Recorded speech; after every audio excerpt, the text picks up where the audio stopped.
like to steal me, which damn near every day. Leaves for work when the sun comes up, drops a kid to school along the way. Joe has everything he dreamed of, all the treasures that he needs. No wonder Joe's always smiling, he only aims to please you. Let me be your Joe. I wanna be your Joe. Thomas in the morning. Thank you for joining in, letting us be of service to you. And it is so good to be basking in the glow of amplitude and frequency modulation again. Welcome in.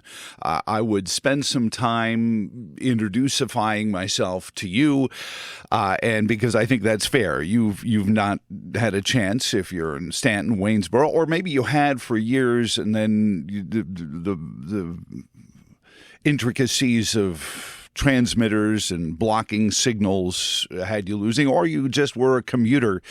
4,000 people commute a day across from the Shenandoah Valley into the Charlottesville area, so you have experienced Joe Thomas in the morning. So I'm not going to belabor, because I'm not that guy. I'm not the guy who spends a lot of time talking about myself. I will suggest, and I'll put a link up on my Facebook feed, both the WTON one and the Joe Thomas in the Morning one. My friend John Sutz came down. He's a great activist and investigative journalist, and he came down and did an interview with me, which really became existential. He asked questions that had me going back to the early to mid-'80s and the beginnings of it all. So who I am really is in this YouTube video that John shot with us just yesterday, right after our Memorial Day get-together. I don't want to belabor all this stuff, but you are listening to the new WTON, of course, 1240, as we've been since 1942, and now on 101.1 FM and 98.9 FM. You can call in anytime on anything. We used to, years ago, have a germaneness surcharge. It was like a swear jar. We would charge you extra, and we would charge your count down if you came in and just asked a question out of left field. And no, not so much anymore. Often because I know how the morning is. And it was my mistake for being that way. I was just being thin-skinned, which, as a member of the media, that's a pre-qualification. But yeah, I know how your life is. Spend a few minutes trying to get a bunch of kids off to school, or just get yourself off in the morning, because mornings are the time we always put stuff off till.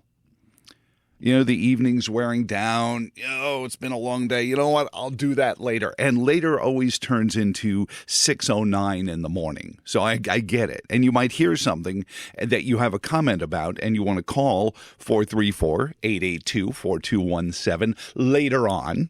When you get a chance, maybe you get to where you have to go and you have a few moments and you settle in and you're like, that guy on the radio really, and by all means, you can also email Joe Thomas at WTONradio.com, and I appreciate that as well. A lot to get into this morning. One of the Virginia GOP Senate candidates doubles down on his feelings towards rural Virginia, or I guess anything outside of the D.C. suburbs. In there, we'll play you the clip. Also, in the midst of it all, President Trump has weighed in on the heretofore unfinished Virginia Senate primary. Does that change your vote? Does knowing who Donald Trump endorsed change who you're voting for? Or maybe you already have voted for and you're face-palming over it. So he weighed in over the Memorial Day weekend on the subject of Memorial Day weekend. President Biden says you have to earn freedom. And this is one of the things the authoritarian left does, is that they squeeze truthiness into their statements. So, yeah, I think you and I can agree. I watched, who's the Jersey senator, spoke in 2016. And was the only speech Bill Clinton stayed awake for in 2016, including his wife's acceptance speech. I was watching. We weren't far from the Clinton box at the DNC convention in Philadelphia in 2016, and we were stationed pretty close to there. And every time there was a speech going on, Bill, it's funny. Nobody covered that, but everyone wants to show you when Donald Trump's eyes were closed during his trial. You notice that?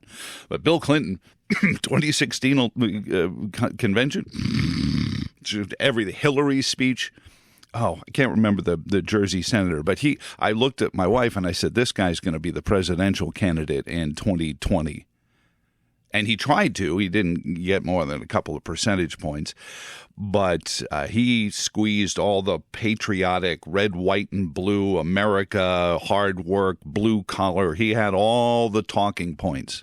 All that red meat stuff, and they squeeze a little bit. And then when you say, but President Biden, you said we had to earn freedom, and then you said you wanted to pay back our student loans. Well, yeah, you want to be free from debt, and that's the secret. Over my years, that's what I realized is when an authoritarian talks about freedom, they talk about freedom from. When restorative, which is what I call myself, is really don't want to conserve a lot of what's going on today. I'd like to restore some of the things we used to do. We, you, me, we're gonna talk about freedom to, not freedom from, but freedom for. Freedom for association, freedom for self-defense, not freedom from debt, not freedom from worry. So you see how you can use the same word and convey a completely different thing. That was from the president's speech yesterday at Arlington. I was pleased because there were some times where he didn't go to Arlington. Really? You're not going to go to Arlington National Cemetery on Memorial Day? Also, disinformation is back. Just in time for our primary seasons to continue. Disinformation, things that you did, and a great clip from Harvard journalism professor, I guess the dean of the journalism department at Harvard, of all places. Just eye-popping. We're also have special visits.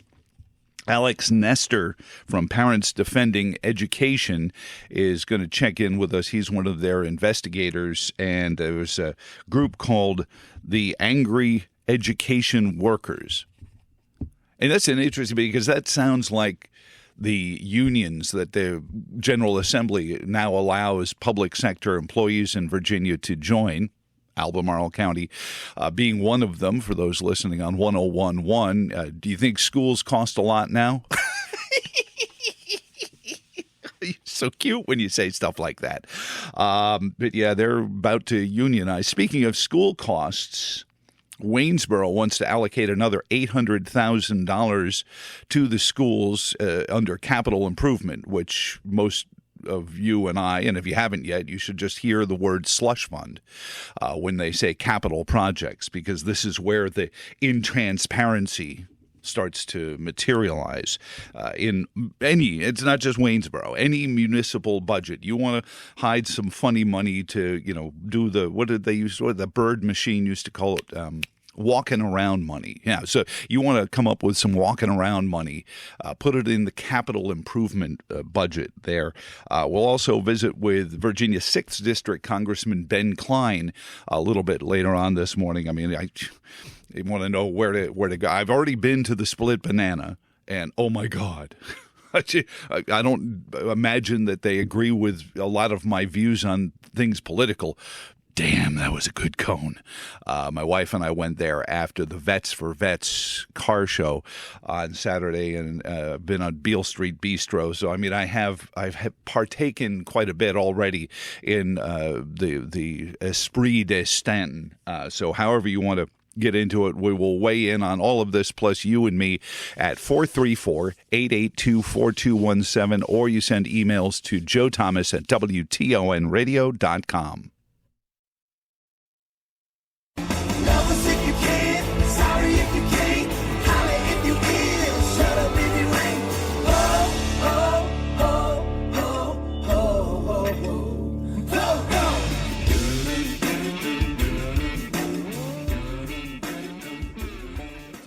In the morning Thank you for joining in. 434-882-4217 is the phone number.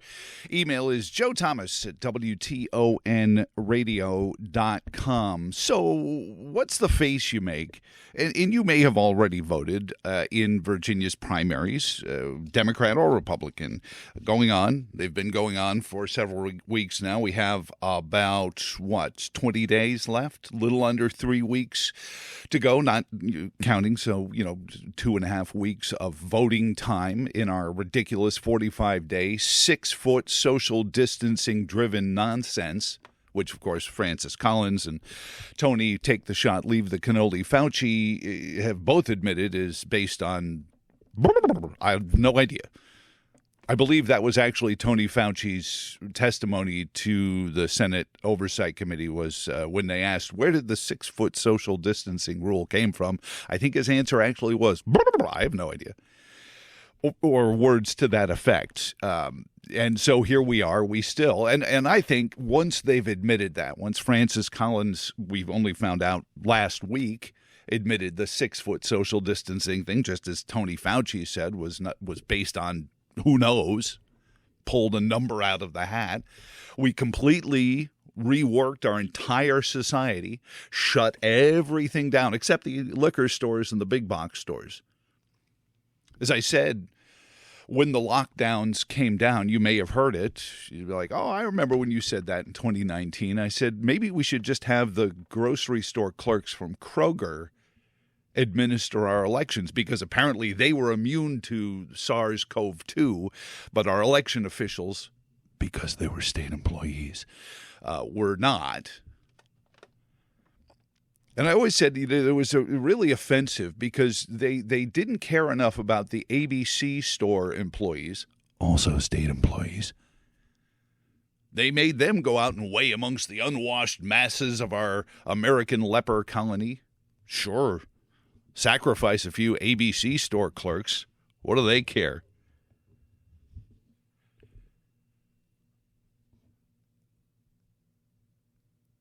But no, election workers? No. Election workers, we got to protect them. So we'll vote for 45 days. So in and amongst that, you may have already voted in one of the primaries for House and Senate, certainly going on. And that's where we go. Because the face you may be making is you may have heard the story last week. Maybe you didn't. I don't know who's covered it and who hasn't. We spent some time. We spent the last month living in YouTube and Rumble land doing live programs there. And there will be curated segments on Rumble and YouTube to continue the channel's efficacy. That said, last week we spent a very large amount of time during those programs on the word podunk. See, one of the Senate candidates, Hung Cow, referred to specifically Stanton, Virginia, as podunk. He said, why would I worry about answering the questions of some podunk newspaper regarding the Stanton news leader? Because they did a very thorough and it's embarrassingly thorough because they just went and got documents. They didn't really have to even FOIA the documents on his Unleash America super PAC that was used, obviously, to get Hung Cow mentioned in the press, which is, I'm not hating. I'm just saying this is one of the things you do. If you've been out and you lost pretty badly in a House of Representatives race and you need to get your name recognition up because people have told you, you are our number one guy.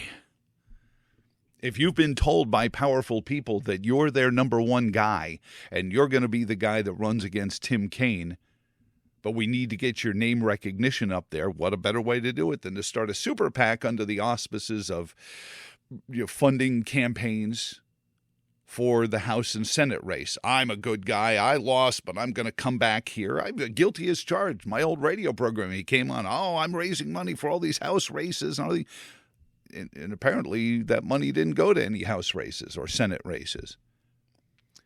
In Virginia's 5th district, the challenger of the incumbent Bob Good claims that Bob Goods vacate the chair participation cost Virginia the General Assembly. Nobody says that about Hung Cow's absence, the Unleash America PAC absence when it came to campaign contributions. Why, even some of the actual delegates and Senate candidates themselves gave money to this and didn't see anything come back from it. However, he used the super PAC to announce his Senate candidacy, and thus the investigation in the Stanton News Leader, to which he refers to it as a podunk newspaper. And why would I waste my time answering the questions of some podunk newspaper? Well, he doubled down on this now over the weekend. Another forum, another chance to talk about it. He was in the Fauquier County GOP online forum, and there's a whole folder. There are counties, Albemarle being one of them, who wish the General Assembly would give them permission to go back and party like it's 2019, to hold all of their meetings over Zoom and never once get in front of the public, and only pick and choose the people who get to speak. So Hung Cow was at this Fauquier County GOP forum that they were holding online, and said this. You guys know how to do this right. This is exactly how we should be doing this. I'll sit here all night if you want to, but for me to drive 6.5 hours down to Abingdon or something like that, and then to stand there with 4 other dudes to have 30 seconds to answer a question, it's just redonkulous. I mean, it's just redonkulous to go around the country, to go around the Commonwealth of Virginia and answer the same questions over and over. Now, that could frustrate you enough if somewhere in the past 20 days or so you voted for Hung Cow in the Virginia Senate primary, and you might say, hold on, I live in Stanton, or I live in Fishersville, I work in Stanton. I don't think it's podunk. And listen, I said I'm not going to spend a lot of time talking about myself. If you've never listened to me before, there is a YouTube video my buddy John Sutz did that just gives you way more information than I think you need on who I am.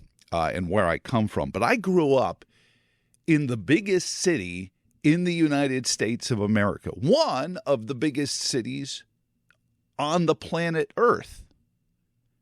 And I don't think Stanton is podunk. I don't think Scottsville is podunk. I don't think Fishersville or Stewart's Draft or any of the places I've lived. Hyannis, Massachusetts, Ocean City, Maryland, Altoona, Pennsylvania. These are not podunk places. And he's got a right to have that opinion. But then Sunday, Truth Social, Donald J. Trump endorses the guy who can't be bothered to drive to Abington to answer your questions. Now, does that help Hung Cow's chances of winning the nomination, or does it hurt Donald Trump amongst Virginians? I mean, Donald Trump in the last 2 polls was only trailing Joe Biden in the Commonwealth of Virginia by a point or 2. Virginia was in play. This Senate race could actually be competitive.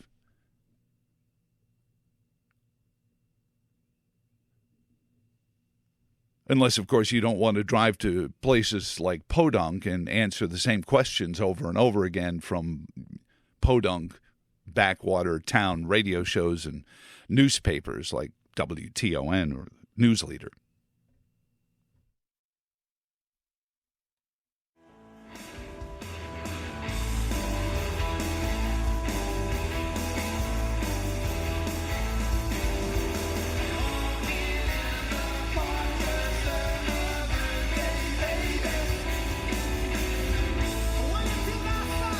Joe Thomas here in the morning. Thank you for joining us on the new WTON, and it's so good to be. You miss the tingliness of RF transmission, I think is what it is. We did a month in YouTube and Rumble, and we will continue to join you there. It'll be curated clips, audios, maybe bonus features, that kind of stuff and so they'll still have efficacy, and they were amazing tools tools there to stay in contact. And people ask, but right now, just pulling all the squirrels into the habit trail to keep the amplitude and frequency modulation cooking here on the new WTON has taken quite a bit. So trying to pay attention to a TV camera, which can be a cruel mistress too. I mean, and I never quite got that. Why would somebody want to watch a radio show being done? Because and I've worked with some of the big names, and friends of mine were news writers for Imus in the Morning, and I was friends with Don and Mike, and they used to be on one of my stations. They used to come down and do fundraisers for us, and they would come in, and Don and Mike, of course, if you DC area, Don Geronimo, Mike O'Meara. They would come in to do these fundraisers for us in Ocean City, Maryland, because they both had homes there. And they would come to this place called Secrets. And we put them up on stage. And we get a couple of thousand people into this place. I mean, we would just pack it to the gills. And people would pay money. And all the money would pay for volunteer firefighters, which was very good because it's 1 million drunk college kids in Ocean City, Maryland, and a volunteer fire department. So don't slag volunteer firefighters to me. Watch them do some amazing stuff. And anyway, Don and Mike would do their segments on the radio show and the network and go off to the satellite. And then they'd go into break. And they'd sit there at a table on the stage talking to each other off mic. So I finally said to their producer, I said, do you mind I get like a 3-piece reggae band over here on stage B? And when you guys go to commercial break, they can play some music or something? Because everyone's kind of sitting around going, I don't know what I'm supposed to do here. So in any event, I would circle back to the idea of freedom. And if you heard us talking about President Trump's endorsement of Hung Cow, despite Hung Cow's insistence to keep referring to any place outside of the D.C. metro area as podunk. It's redonkulous. You have the clip again of him, the redonkulous quotes there regarding, and like with President Trump, I will play full statements for you. But when we do it for President Trump, it helps him. Not so much when you hear the whole statement he made to the Loudoun, to the Fauquier County GOP. And if you were in Fauquier County, you're probably a little salty, like, hold it, you didn't want to come here. You'd talk to us on Zoom, but you didn't want to come to Fauquier County, which isn't all, hey, Fauquier. Drive 6.5 hours down to Abingdon or something like that, and then to stand there with 4 other dudes to have 30 seconds to answer a question, it's just redonkulous. I mean, it's crazy. So Donald Trump endorses this man for Senate nomination there, and then he celebrates by going out and again slagging on the rest of Virginia. And you sit there and I curious question. This email comes into Joe Thomas at WTONradio.com. Ken says, I don't care. I was voting for RFK Jr. anyway. Well, there you go. I mean, but that is the peril of getting into endorsements. People ask me all the time, who you got? Who you endorse? I think one time since I moved to Virginia, coming up on 18 years ago, one time I told the listening audience who I was going to vote for. And it was because I appreciated this one candidate's efforts to reach into the black community. Because I felt like at that point in 2010, the glory days when we still said taxed enough already rather than just being lazy and just saying T, allowing the left to marginalize the Tea Party movement because they didn't want to answer for the phrase taxed enough already. But I can be pedantic, so you got to talk me off the ledge when I start to slice the bologna too thin. That's why we'll keep the lines open at 434-882-4217. But it was the only time I ever told anyone who I was going to vote for. I mean, sometimes it becomes clear who I might not be voting for, but I'm not going to sit here and endorse people because you have to come to your own place You have to. So what we try to do, and we've had Hung on the show once. He announced his campaign, and then once before that when he was out doing the fundraising for the Unleash America PAC. We've had some of his opponents, Eddie Garcia, Jonathan Emord, Parkinson. I mean, these folks have been on quite a bit. And they're good guys, and Hung never slags any of them for being not, but they driving around Virginia, which, albeit anyone who's run for statewide office, heck, I have never run for statewide office, but I've traveled around the Commonwealth to do events and go places, and people ask me to do things. It's a big state. Makes you appreciate guys like Steve Garvey who are trying to go, up and down California. But it doesn't even feel like California is that hard of a drive north to south. I mean, it takes a couple of days. But I think because Virginia, nary has, California, you can get on the 101 and go all the way from one end to the other. Virginia, it's like, all right, you got to get this far on this road, and then you got to switch roads, and you got to do the thing. And I think that's part and parcel of why it feels like everything is so far away in Virginia. But we're not podunk. Like I said, I grew up in the biggest city in America. And I think it's part because politicians talk to crowds. They don't talk to individuals. Successful ones do. Successful ones make you feel like you're the only one they're talking to. There could be 10,000 people at a Trump rally. Trump connects with people much better than Joe Biden has. We have the Biden clip from Memorial Day. So President Biden in Arlington, thank goodness, at least, small miracles, but the president in Arlington at the National Cemetery.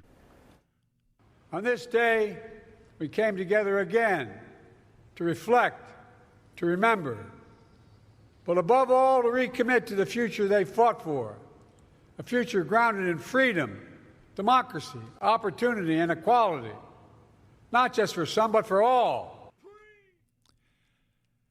And again, like I said, he squeezes these words, freedom. And remember, when you hear the authoritarians talk about it, and it's bipartisan. There are authoritarians in the Republican Party as well as there are authoritarians in the Democratic Party. It may be the difference may be a percentage of population, but when they say freedom, they mean freedom from, not freedom for. So Virginia was a close race. I don't know if this endorsement or because I've looked around, very few places outside of the New York Times has paid any attention. Oh, the Virginia Democrats, they love Hung Cow. They can't wait for Hung Cow to face off against Tim Kaine. Does that say anything to you as well? Oh, they can't wait to see the two of them on a stage somewhere, maybe in Abington.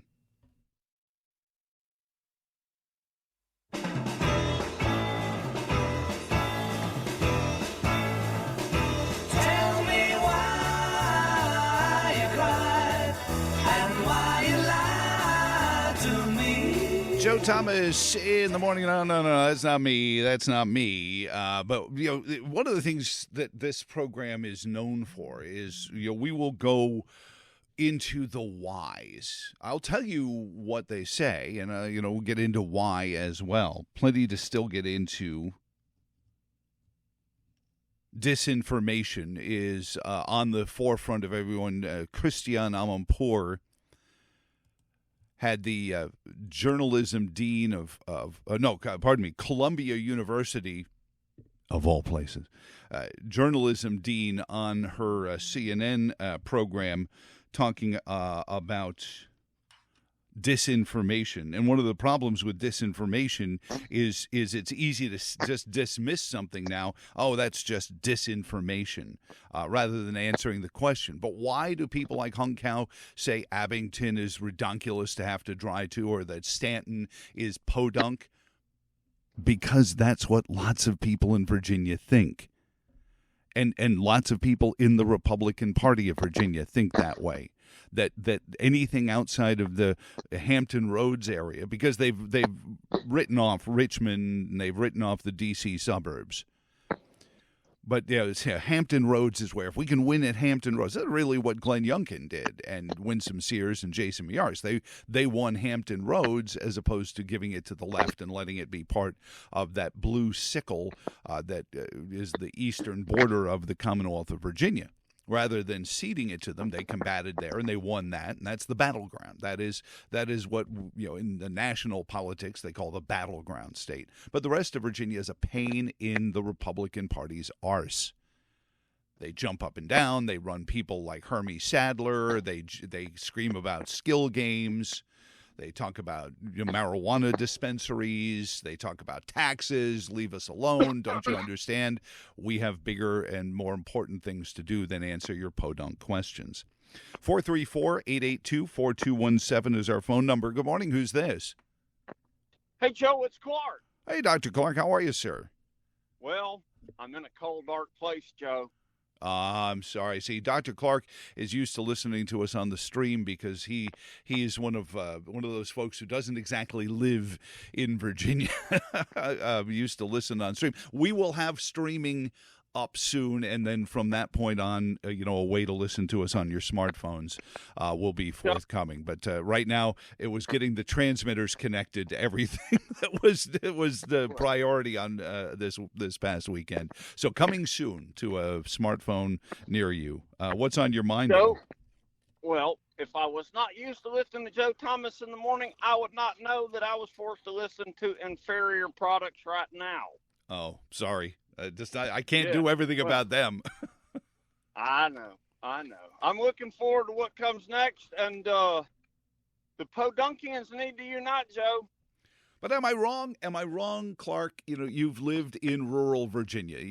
I know you're in Alabama now, but you have lived in rural Virginia. You're a property owner in rural Virginia, so you are as much a Podunkian as anyone. And am I wrong that the Republican Party, looks at anything outside of the Hampton Roads area as a royal pain in the arse? Because they win all the counties. I mean, you look at the map, and outside of Albemarle County, the Republican Party carries every county, it seems like. And so they don't really have to worry about those of us in the GOP primaries in Podunk. But then they get to the general, and they get their heinies handed to them by Tim Kaine and Mark Warner and you name it. And with the exception of Terry McAuliffe, it had become wash, rinse, and repeat. And I think it's some of this attitude towards Podunk or Abingdon and having to drive redonkulous distances into the Commonwealth. Am I wrong? Do you feel taken for granted, Joe? Not by you, but by the political leaders. And that's part and parcel, though, that's our fault. Because just like the leftists, we vote for people who are going to go do things for us rather than leave us alone to do our own business, right? Well, as long as they figure, well, we're better than their alternative, they'll vote for us. And we keep voting for them, then why should they do anything other than take us for granted? When you don't have to deliver, why should you deliver? True. And they don't deliver. Yep. And that's the sad thing. I mean, there are a few. I mean, Mike Lee, guys like that in the Senate who really, bring the mail when it comes to it. But then, when people challenge guys like Kevin McCarthy as Speaker, and you get there, I want my MTV. Well, and they say, but Kevin McCarthy was a great fundraiser.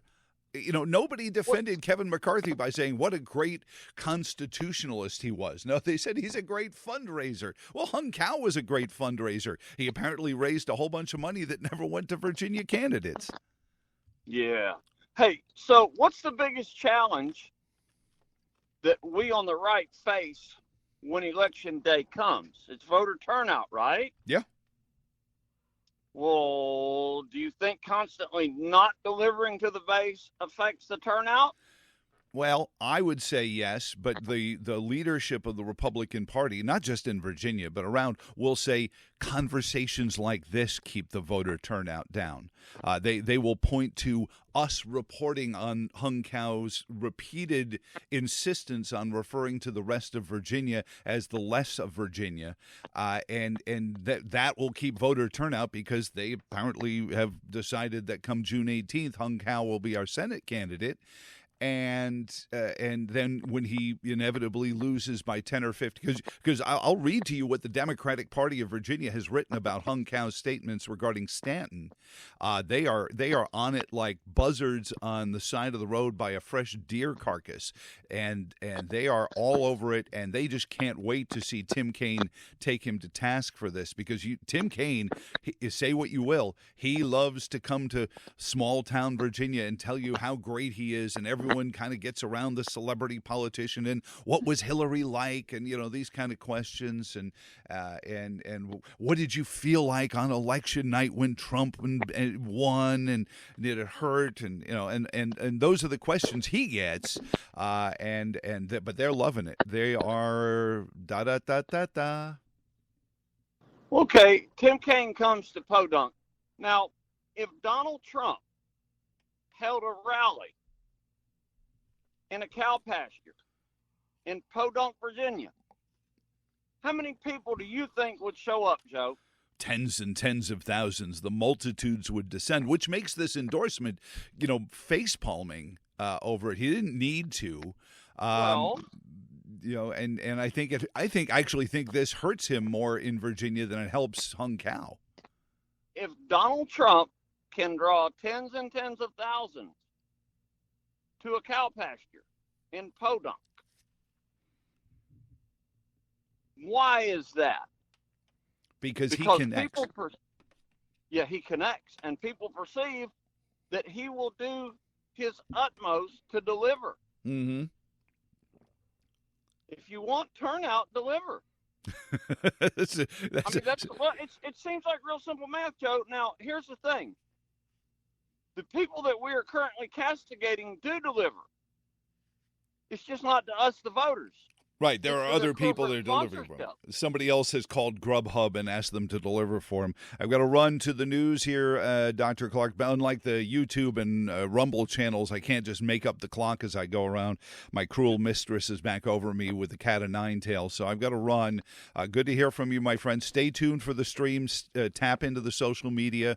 Our SOCMED account will tell everyone when the streaming is up and running, and we'll yell it from the mountaintops.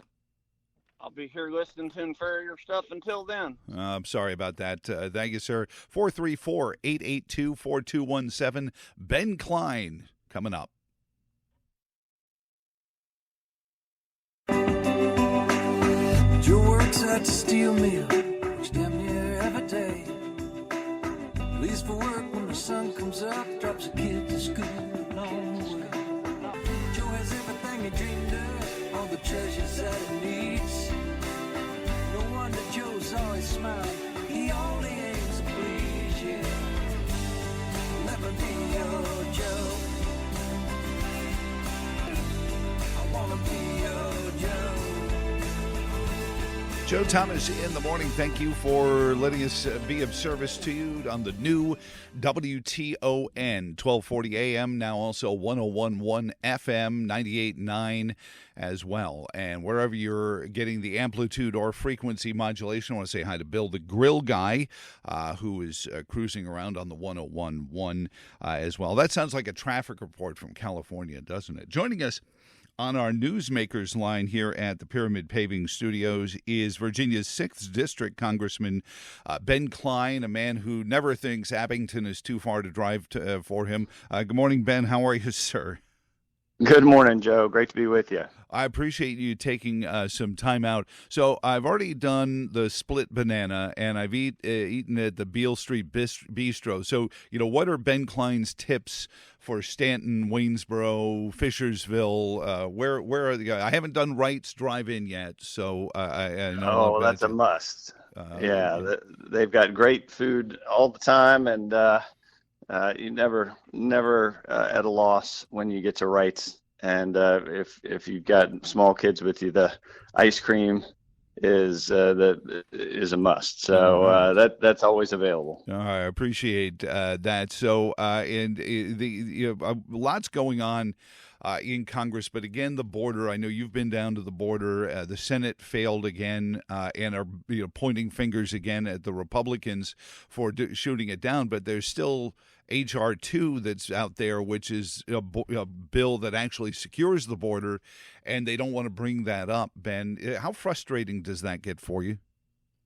Well, it's very frustrating. We passed a bill over a year ago that would strengthen the border and actually stop the flood of illegals coming across that we have. It would reform our asylum process so that once you get cross the border illegally, you're forced to wait either in Mexico or you're detained in a facility until your case gets heard and you're either allowed in on asylum, which 95% of the cases are not, or you have some kind of war or ethnic cleansing in your country and you are allowed to come in. That's what asylum is for. So that's what our bill would have done, reformed the process. What this bill that the Senate brought up, which has one or two Republicans on it, and therefore they like to call it bipartisan when it really isn't, is just cementing in place this current process. So instead of stopping it, you end up with a strainer approach that still lets in thousands and thousands of illegal immigrants every day. Well, and they create this scenario, if I read this correctly, where they talk about funding more border agents, but they're more like travel agents than they are border agents, Ben. Well, that's the most frustrating thing. When you go to the border, and I've been several times, and you talk to the Border Patrol agents, and these are some great Americans who are trying to enforce the law and protect this country, they are very frustrated with the policies being sent down from the White House and essentially telling them you're off of the patrolling the border and now you're processing these illegals to come in. So you're almost helping the process because people in these countries are looking at us and saying, well, if they're allowing them in and they're helping process them in, then I want part of that. So that's what we have to stop. Congressman Ben Cline, Virginia's 6th District, is on with us. And I wanted to talk about this because both you and your predecessor, Bob Goodlatte, very harsh on the fiscal just insanity that has befallen America, and they keep trying to come up with a debt commission. I know you carried for some time as well the balanced budget amendment that I know that Bob had introduced me to that would tie the growth of the government to GDP and things that just seem like common sense. Talk about this debt commission proposal and why it just doesn't seem like it's getting anywhere in Congress. There is, at one point you reach a realization that your colleagues in Congress are not going to make the tough decisions, and that's very frustrating for those of us who are happy to make them because we realize it's tough love. It's necessary to balance the budget, to bring ourselves back into line, to stop this rabid runaway inflation that's hurting families at the pump, at the grocery store, everywhere. And so we've been pushing, and I've put out balanced budgets from the from the budget committee on which I serve to the Republican Study Committee on which I serve. We show them that it's possible, but our leadership still doesn't want to pull the trigger on these tough choices. And so what we're left with is, well, let's punt to a commission, and yes, it will have members of Congress on it, but at least when let the commission do the tough decisions, and then congressmen can run and hide if they want, but at least the hard decisions will get made and things will get done. That's a sad state of affairs, but that's one of the reasons why I support the commission, because I'm pretty much willing to support whatever it takes to get our fiscal house in order. And if a commission is one of those things, then so be it. But it's not the best solution by far. it's just one of many that we have to put on the table. Well, and certainly we're seeing again another currency collapse in Africa just over the weekend, and what could come of this country if we don't do this is maybe nobody thinks in terms of a collapsing economy around them. They see inflation and they yell about it, and I understand it. We're buying 20% less groceries, traveling 20% less, but if we don't fix it and pull some of this money back, it's going to be ugly, I think, with a capital U, Ben. Am I overstating it? No, we're already there. I mean, we are running trillion-dollar deficits every year, which is the same amount that we spend on our national defense. So we're essentially borrowing our entire national defense budget from China, who we're building up our national defense to defend against. So it's pretty ridiculous when you look at it that way, and that's why we have to make the tough decisions. Our discretionary budget, of which defense is a large part, the largest part, really only makes up about 20% of our entire budget now. The other 80% is really on autopilot, and we have to make sure that these essential programs are there for the next generation. In the next 10 years, both the Social Security Trust Fund and the Medicare Trust Fund are going to go insolvent.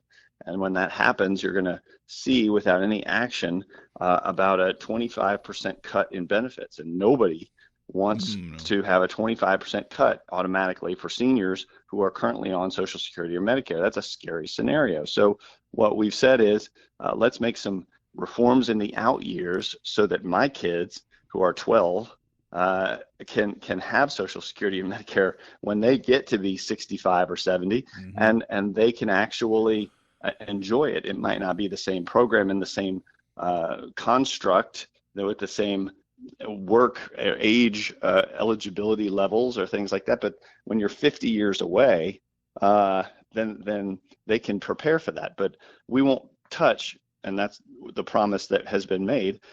We won't touch any Social Security or Medicare for anybody who's on it or near retirement. Well, and that's one of the hard things, because I feel like some of this is driven. Ben Cline is on with us, Virginia's 6th District Congressman. And I finally got to the point where I'm not calling you Delegate Ben Cline. I credit for that. It's one of my favorite titles, though. I love being in the House of Delegates. But one of the reasons I think we trip up on this is everyone's looking ahead to their next reelect, and they're, I don't want to have to campaign on this. I mean, at some point, people have to be, I guess, what they say, grown-ups in the room, and understand that they have to. This is going to happen whether we like it or not. We might as well try to control the landing, right? That's right. We are, if you don't want and I say this to my colleagues, if you don't want our economy to end up like Greece, in a tailspin where Zimbabwe. You have hyperinflation, and Zimbabwe, where all of a sudden, it's the price of eggs that has gone up so much under Joe Biden, and instead ends up quadrupling or essentially being 10 times the cost that it was the day before, and your currency being devalued extensively, then these kinds of things have to be talked about, and these proposals have to be put forward. It's past time to start talking about it. As much as people are frustrated and don't want to talk about it, you have to. Ben Cline, it's cline.house.gov. Ben, thank you, and we'll talk to you again very soon, sir. Joe, great to be with you.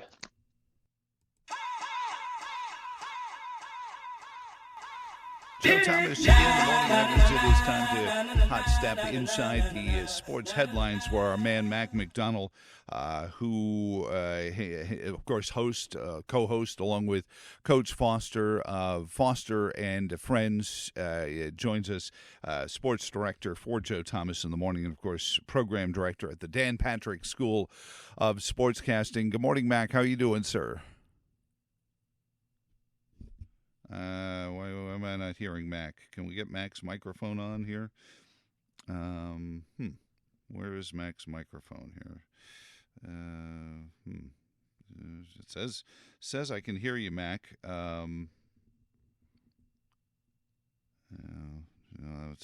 We're going to have to do this the old-fashioned way because I can't hear Mac at all.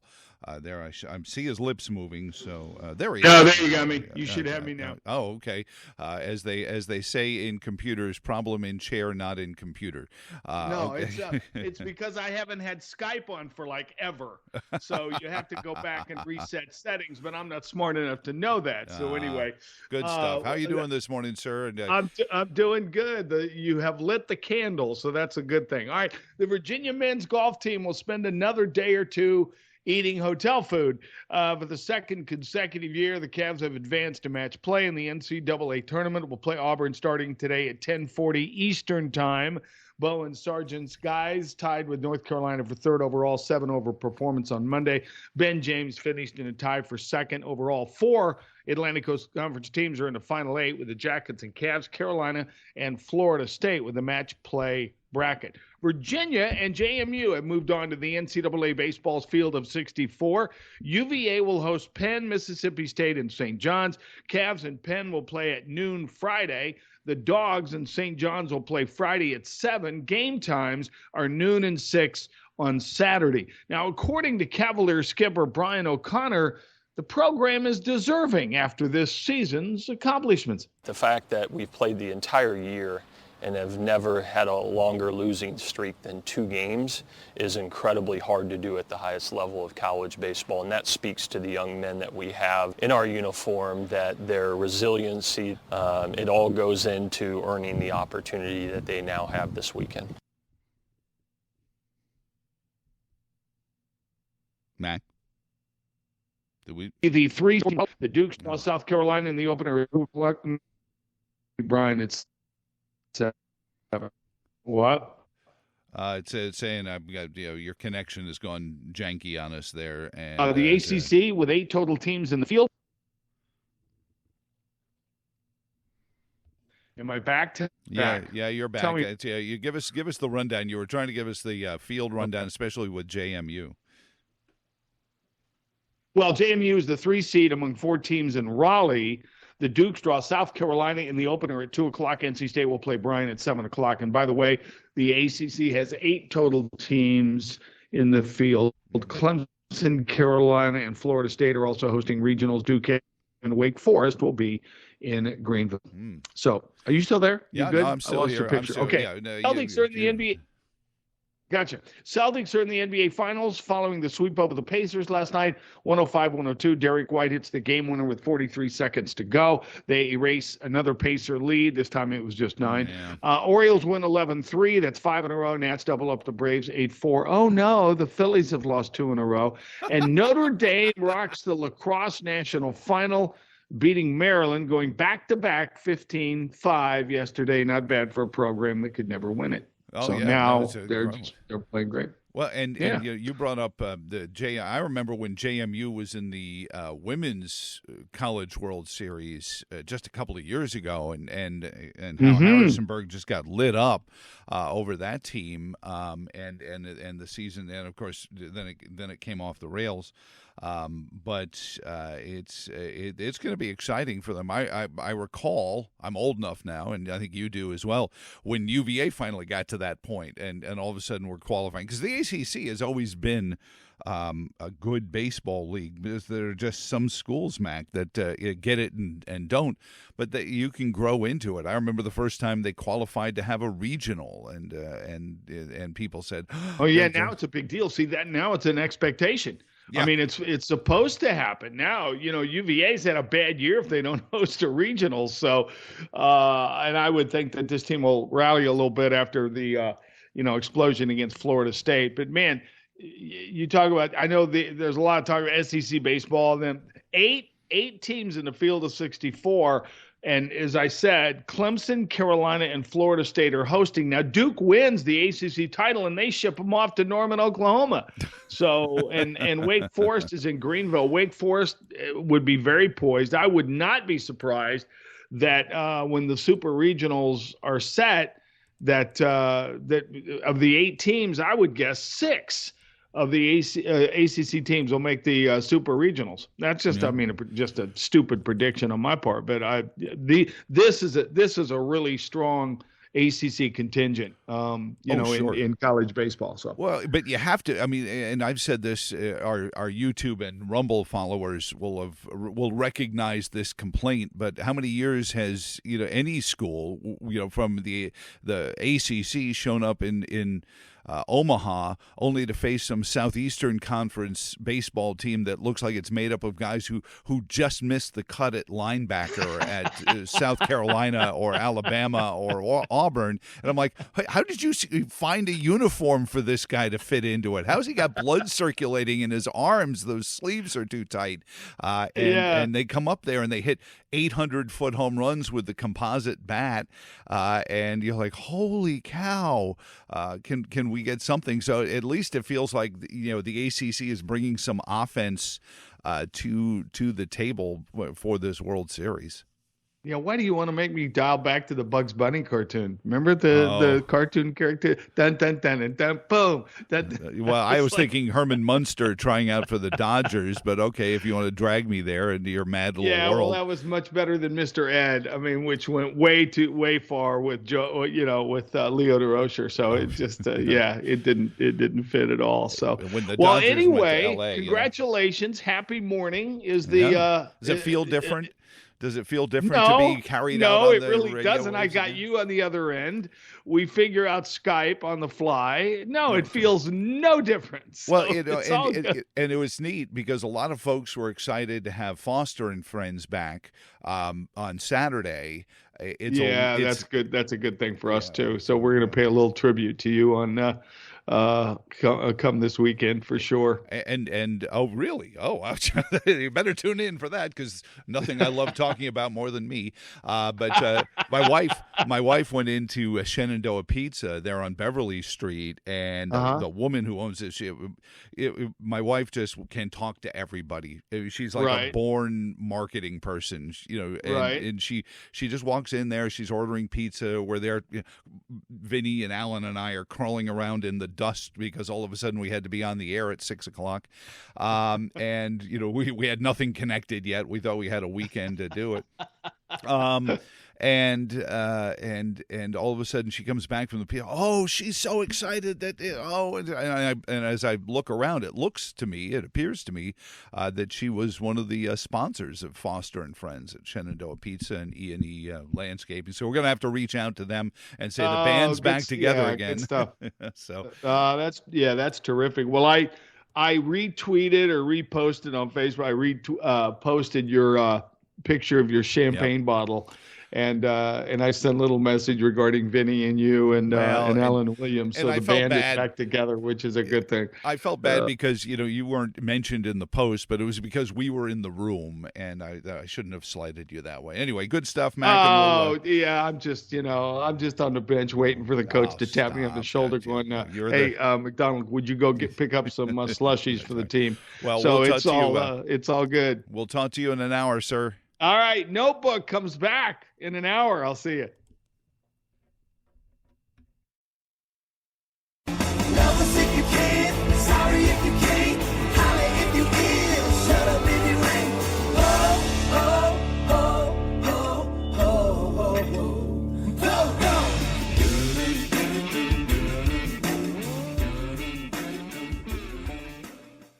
Joe Thomas in the morning. Thank you for joining in, letting us be of service to you. 434-882-4217 is the phone number.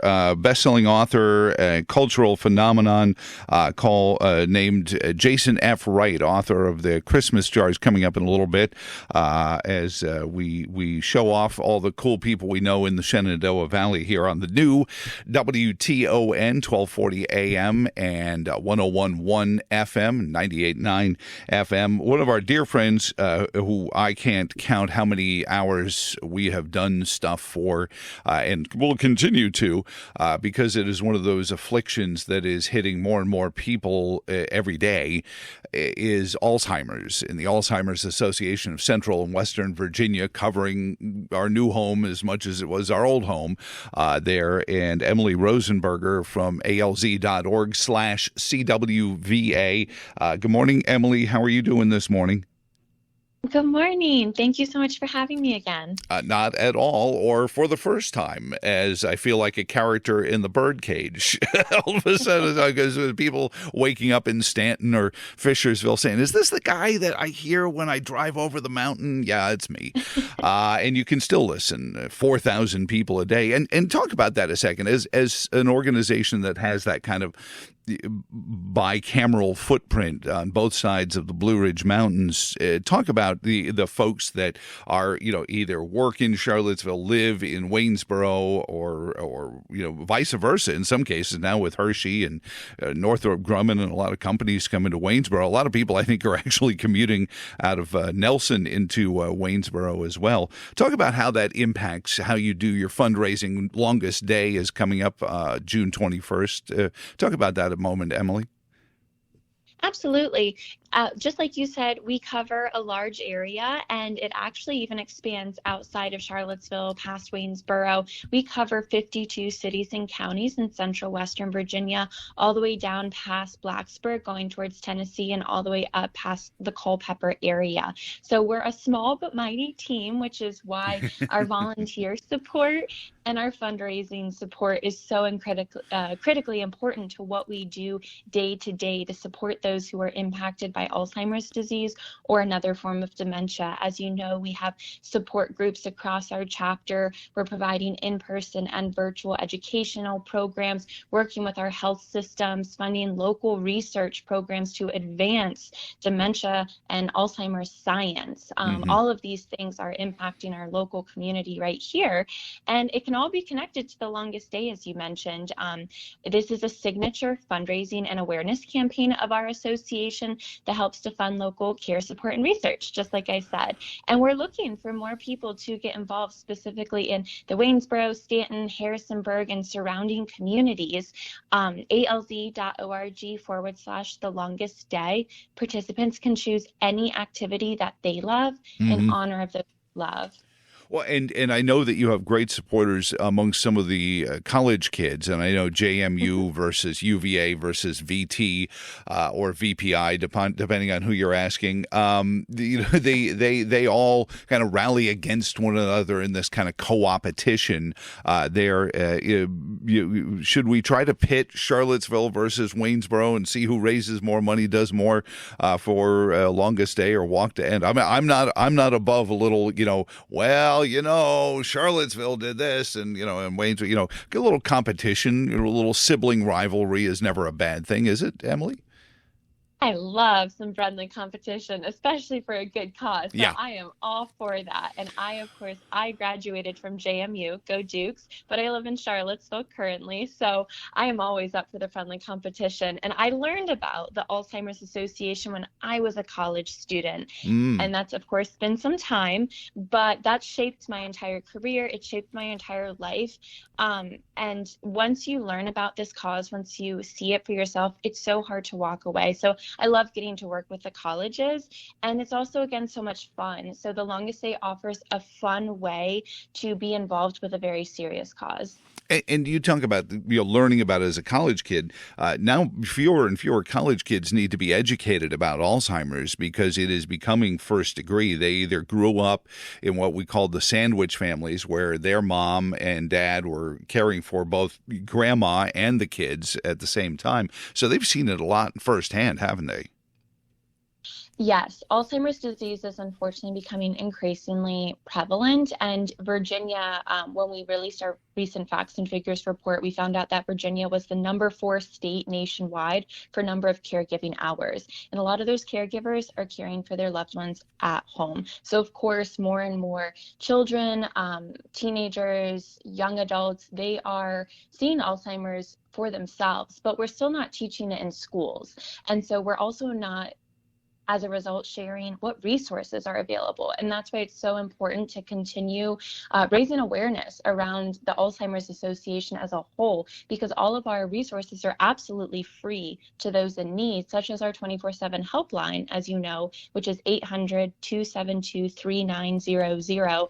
And this is a great resource because a lot of college students, they're not necessarily from this area. They might be from a different state, but this spans nationwide. You can call anytime, day or night. We can translate into over 200 languages. It's such a great resource. And I've had to use it myself, and I can bear testimony. On a Christmas day, nonetheless, I had to call because my mother-in-law is falling into Alzheimer's at the age of 97. Bless her for that. We need to watch this insidiously. But you talk about those caregiver supports. Emily Rosenberger on with us, alz.org/CWVA.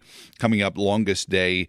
Pretty easy. I mean, you want to go to some farm, and what is it, blackberries now? Strawberries are pretty much done. So you spend all day picking blackberries. You put a bandana on and then bring them to the food bank. I don't, something you can do for a marathon of time there, Emily. How do people get in touch with you to set that up? Because you can help Absolutely. them too.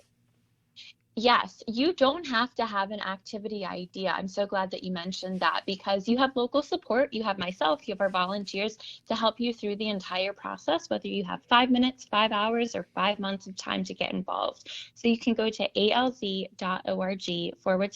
longest day and click register. You'll get a super awesome purple branded t-shirt, which also helps to raise awareness, and it looks super cool, I promise. And you can choose an activity, or you can just wait for me to give you your welcome call. I reach out to all of our participants, and again, I work with them one-on-one. Whether you want to raise $20 or $20,000, every single dollar helps fight Alzheimer's disease in our local communities, and we genuinely need all the help we can get. I think back to 1999 at the, just passing Memorial Day, Boalsburg, Virginia is one of those places that lays claim to, maybe apocryphally, but, lays claim to being one of the founding places of Memorial Day. And they have a military museum there near where supposedly that Memorial Day was invented. And that was the first time I did any Alzheimer's events, and we had to spend so much time explaining what it was and why it was important. We've come so far in those, I guess it's been 25 years since I started doing stuff for the Alzheimer's Association. But Emily, thank you so much. What's the best contact for you again? It's just registering directly at alz.org/the longest day, or call into our helpline 800-272-3900 and let them know you want to be connected to your local chapter. Thank you so much. God bless you. We'll talk to you again next week. Thank you. That longest day is coming up pretty soon, but you can do it actually in advance. If you don't have to wait till the 21st to do that. Best-selling author Jason F. Wright, author of The Christmas Jars and so many more, and 14-Second Miracle. There was a 14-Second Miracle. I ought to know it. I'm in the book, but it's all coming up next. Joe Thomas in the morning. Thank you for joining in and being part of the amplitude and frequency modulation. We'll get back into whether or not Abington is a road too far for you if you want something. Also, the issue of disinformation and just a almost hysterical clip from the Columbia University journalism professor, and I was marking down as I'm out here trying to find a news director for the radio station and journalists. I'm like, well, I may want to think twice about going to Columbia School of Journalism if this is the dean of the school there. And also, what are angry education workers? I know what an angry orchard is. I've had some of their product, but I don't know what angry education workers are. We'll get into that. One of my great joys in moving to this area was meeting a cultural phenomena. Not many people can say they have changed a holiday as important in Christendom as Christmas. But on the newsmakers line with us is the great Valley resident, now Albemarle denizen in his childhood, Jason F. Wright, the creator of, I would say author of, but I think The Christmas Jars has grown so far beyond just being a book that is on with us. Jason, it's so good to catch up with you again. How are you doing, sir? I am doing well. Always a joy to hear your voice on the radio, my friend. Well, and I'm glad that I'm still on the radio to be enjoyed. So catch us up I know you're in Woodstock now, but what are some are there places? I told Ben Cline this. I said I've already hit the split banana, and oh my God, I'm going to have to make sure. Good thing they're not open early. But what are Jason Wright's tips for the Shenandoah Valley for must-dos? That's a good question. My first must do is get off the interstate. Don't mess with 81 and take Old Route 11. It is the best way to see the valley. You can, Route 11 runs all the way down south. But pick it up. You pick your spot. Pick it up in Harrisonburg or even down in Stanton if you want a little longer drive. At a minimum, you got to pick it up in Newmarket, and then take 11 up through the little towns that dot, this historic passageway. You go back in history, some pretty remarkable people have marched up and down that road, and make your way all the way up to Winchester. And I know that sounds strange as a bit of advice, but you're going to see and experience so much more of the valley from Route 11 going somewhere between 25 and 45 than you are fighting with the diesels going 80. Well, and sometimes you're not even doing that. As a matter of fact, I've been on 81 where 45 would be a blessing to get going. So it's just all you need, one tractor trailer to have a problem, and then you're kind of stuck there. So I mentioned the 17-second miracle. It's a shameless plug. I appear in that book, or at least a radio host on a radio station that shall be named later. Appears in it as a side character.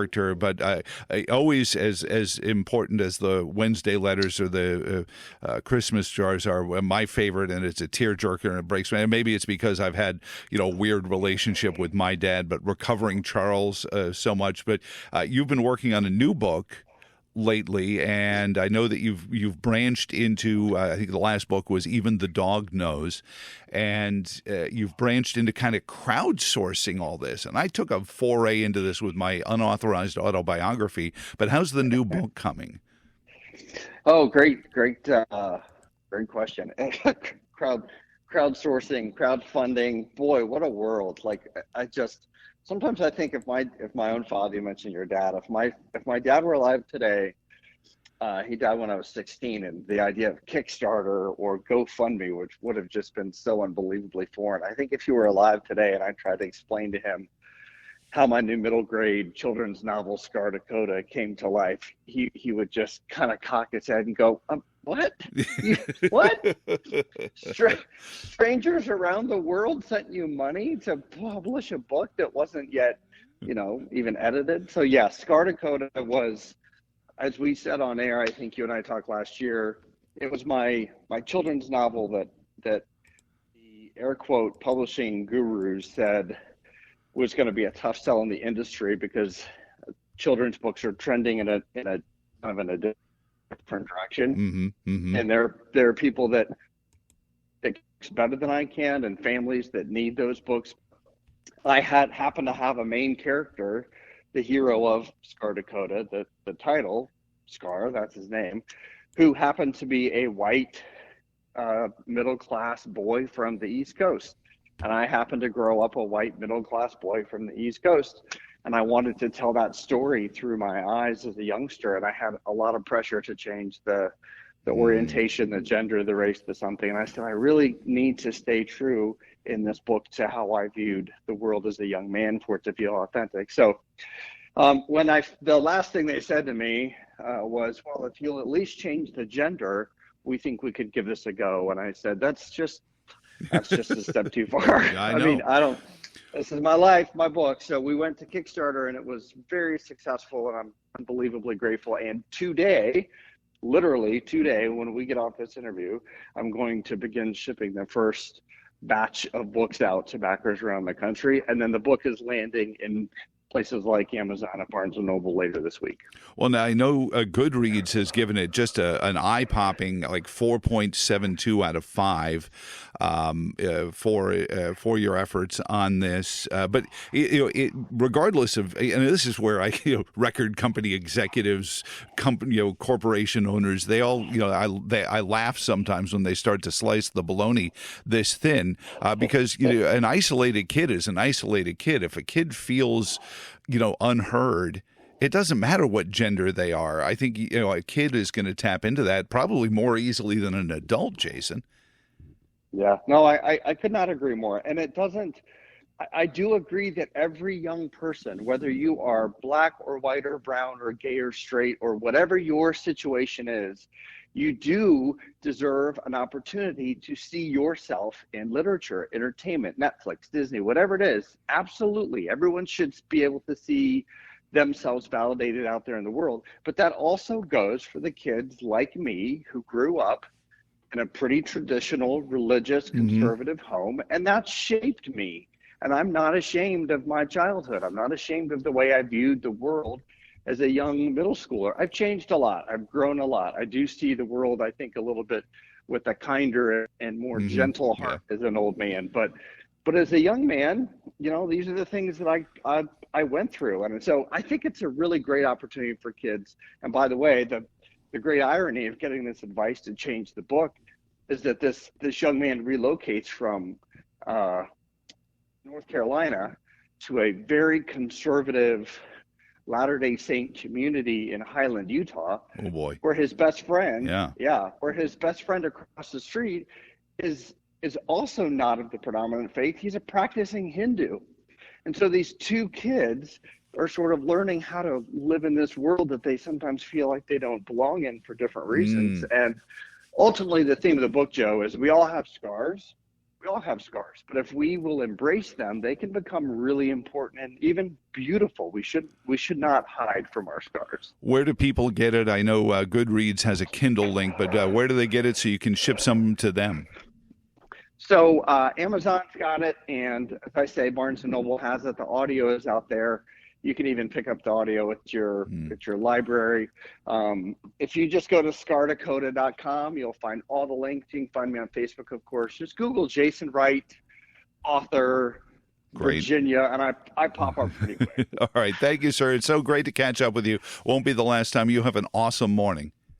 Congrats to you on all this, my friend. Proud of you. And we'll be right back on the new WTON.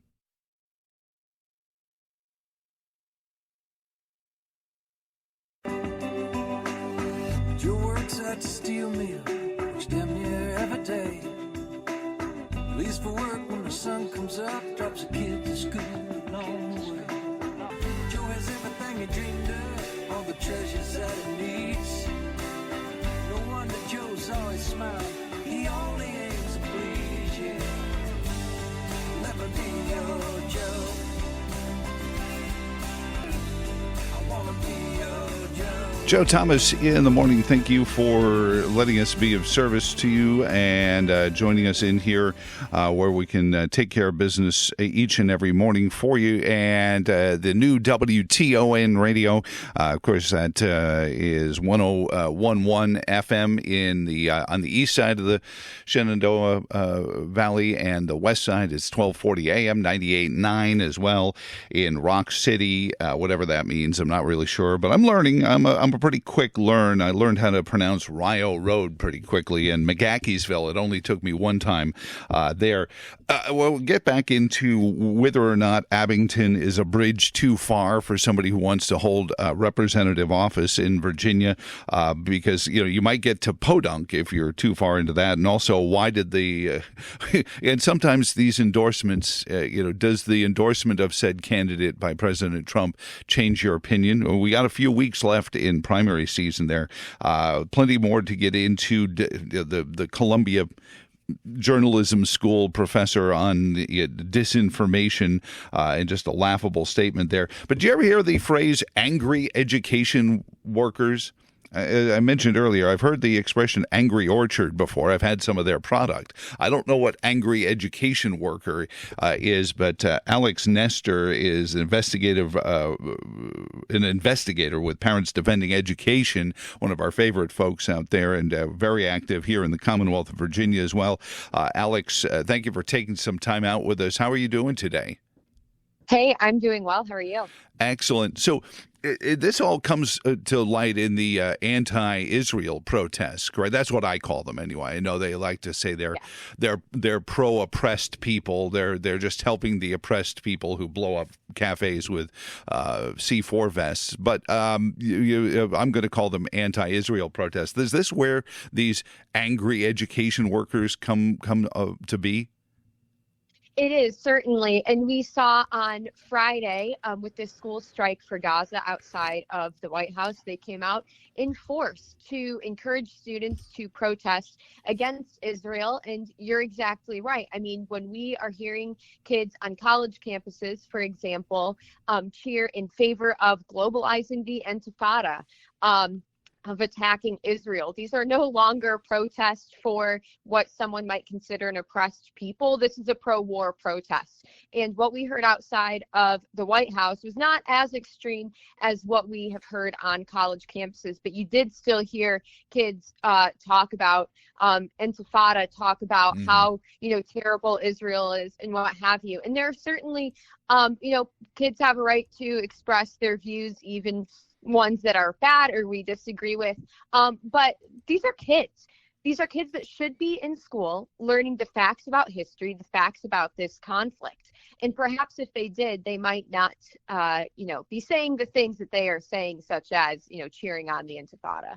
These are also, in a lot of ways, the adults in this crowd, to me, seem like the same folks that would get crazy over a story involving some minister in a church that might be taking advantage, or will be the first one to tell you that, you got to watch out for these ministers. They take advantage of these kids. Yet it's perfectly okay for other adults to use that position. As a young kid will look at an adult as, oh, this must be where I get my answers from, and follow them into these positions without really going through them, because they're just told, if you want a good grade, we've seen this at the University of Virginia, you want a good grade, participate in this protest. I mean, this isn't even, I'm all for an intellectual debate about oppression or religious persecution, but let's have that. Let's not just make it, listen, join me at this protest and get a good grade.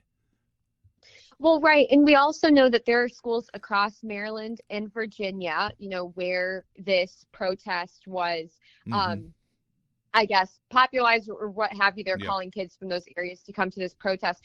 There are schools there that have policies that say that parents can be excluded from very sensitive information regarding their kids' gender identity. So to your point about, these people, they should be, trusted people for students. But at the same time, there's this, like you're saying, don't trust the parents, trust the teachers. And yet at the same time, we're seeing, this encouragement to leave campus, leave school, go out into DC and protest. This is not like past school walkouts or protests that we've seen where students march out of the school, they're, safely around the block. Parents know the teachers there. Parents know who's watching their kids. They know roughly where their kids are. This protest encouraged kids to travel out of state if they're from Maryland or Virginia. And it's also not entirely clear who exactly this anonymous group of adults were who were at the protest with these kids.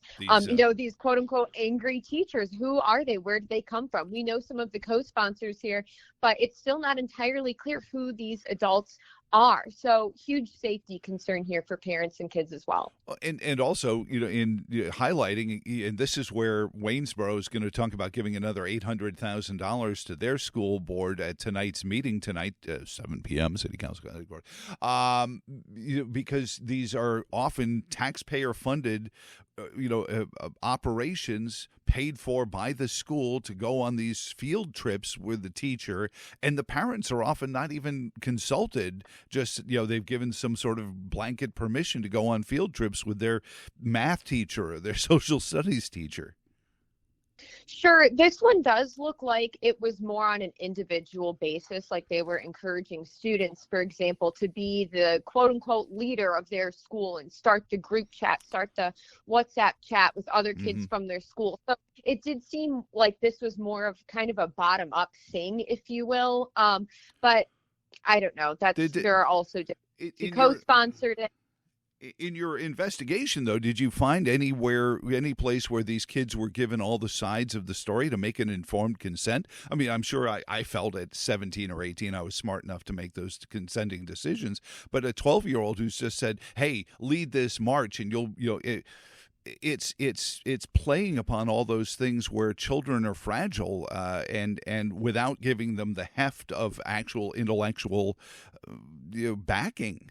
To me, anyway. Well, exactly. And all of the documents that we reviewed had, different talking points, for example, for kids to talk to their parents or talk to their teacher about why this protest is important. And all of it is so one-sided. It is so, very anti-Israel. I would say borderline anti-Semitic as well. And it's just all, it comes from this very activist left-wing perspective. And again, when kids are just given that, and they're not in school, their butts are not in seats in a classroom, they're not learning the real history. These are adults, an anonymous, largely anonymous group of adults using children as mouthpieces for their causes. Yeah, and that is horrifying. They're the same adults, some of the teachers or people who were leading this are the ones responsible for ensuring that our kids can go out into the world and have a grasp on history and civics and can be contributing members to society. And clearly, when they're teaching kids to be activists over citizens, that's a huge issue. And where can people find out more about Parents Defending Ed? Alex, give the website address. It is defendinged.org. Alex, thank you so much for everything you did over this holiday weekend, and we'll talk to you again very soon, but thank you for all the work. Thanks for having me. Alex Nestor from Parents Defending Ed on the new Joe Thomas in the Morning. Well, it's the old Joe Thomas in the Morning on the new WTON.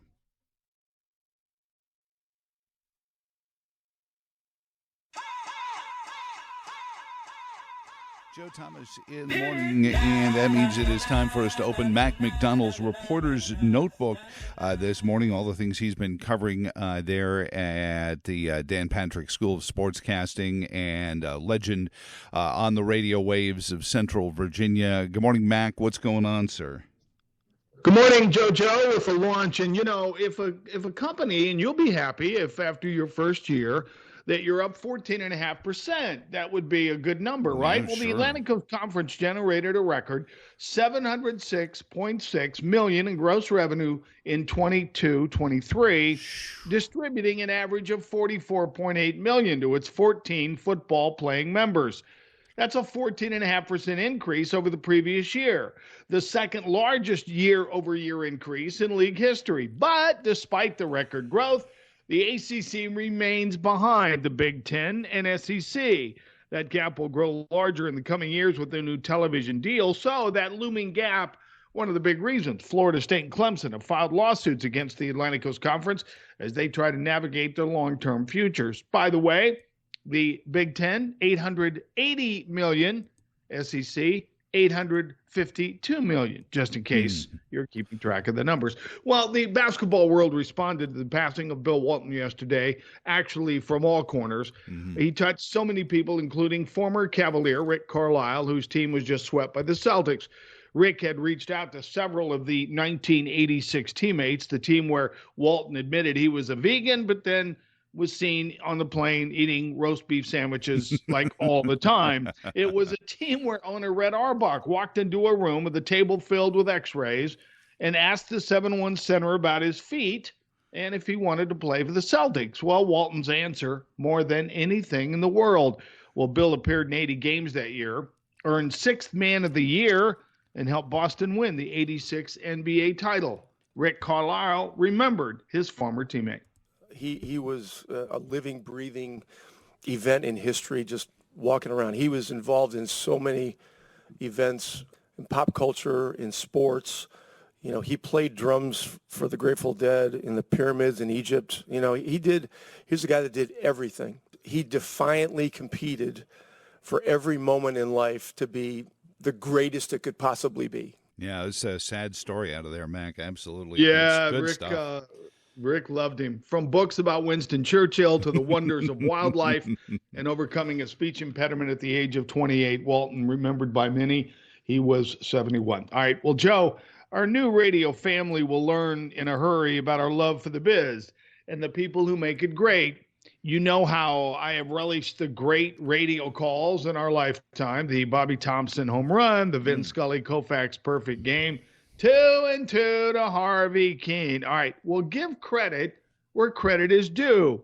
The Indy Motor Racing Network, or known in some corners as the IMS Radio Network, sparkled Sunday with the Indy 500 finish. Newgarden trying to be the 6 back-to-back winners, but not if Pato Ward has anything to say about it. He'll go extremely low down that back straightaway. Pato Ward snaking around, trying to irritate that air. Newgarden to the outside. Newgarden side by side has taken the lead in the Indianapolis 500-mile race. He's got it out of the short chute. Newgarden by 3 car lengths, leading out of turn 4, Mark James. Joseph Newgarden with a strong run into turn number 3. Pato Ward makes a run, but he will not catch it. Joseph Newgarden goes back-to-back. He makes the improbable finish into turn number 3. He makes the pass, makes it stick. Joseph Newgarden goes back-to-back, wins the 108th running of the Indianapolis 500-mile race. Pato Ward finishes second. Scott Dixon third. You know, it's interesting, Mac. We've talked about this in the past with the way these race teams do the. You know, I've been in the booth with Motor Racing Network. Me too. And I've just watched them how they do it, and it's like they all have extrasensory perception. I know he's going to end on this word, and you couldn't have a stage director cueing it. Oh, call Turner turn 3. But then the Indy folks, they had the track historian in there because it's such a hallowed ground of tire tests that it becomes that much more. It's almost like a documentary while you're watching the news unfold in front of you. And I know that the NASCAR race, I was tuned into that a little bit. They were sweating because it was a rain delay. And so now Kyle Larson wasn't going to be able to make the race, and that brought back the controversy, which, to be fair, I thought the Performance Racing Network did a nice job of actually not avoiding the controversy of delaying, qualifying times and things like that, so that Kyle Larson could get there in time for the race in North Wilkesboro. I guess at the All-Star race, they delayed the start because Kyle Larson was qualifying in Indy and didn't get back in time, and everyone in NASCAR was bent out of shape about that. But then they were like, well, he's not going to make it because the race didn't start on time, and the dominoes aren't going to fall right. And I guess he comported himself well there. But when the green flag drops, these guys who do race broadcasts are some of the best. It's almost like the hockey radio guys like John Walton in DC and Ken Saberin. I can't watch hockey on television. I get bored with watching NASCAR on television. But when I listen to it on the radio, I know you predicated this as saying, you and I are fans of the amplitude and frequency modulation for sports. But I remember the honor I get. You talk about JMU baseball, getting to go to JMU's baseball stadium to actually do some play-by-play for the Valley Baseball League All-Star game one year because I was calling some of the games for the Tom Sox at the time, and I get up there and everyone's great in it.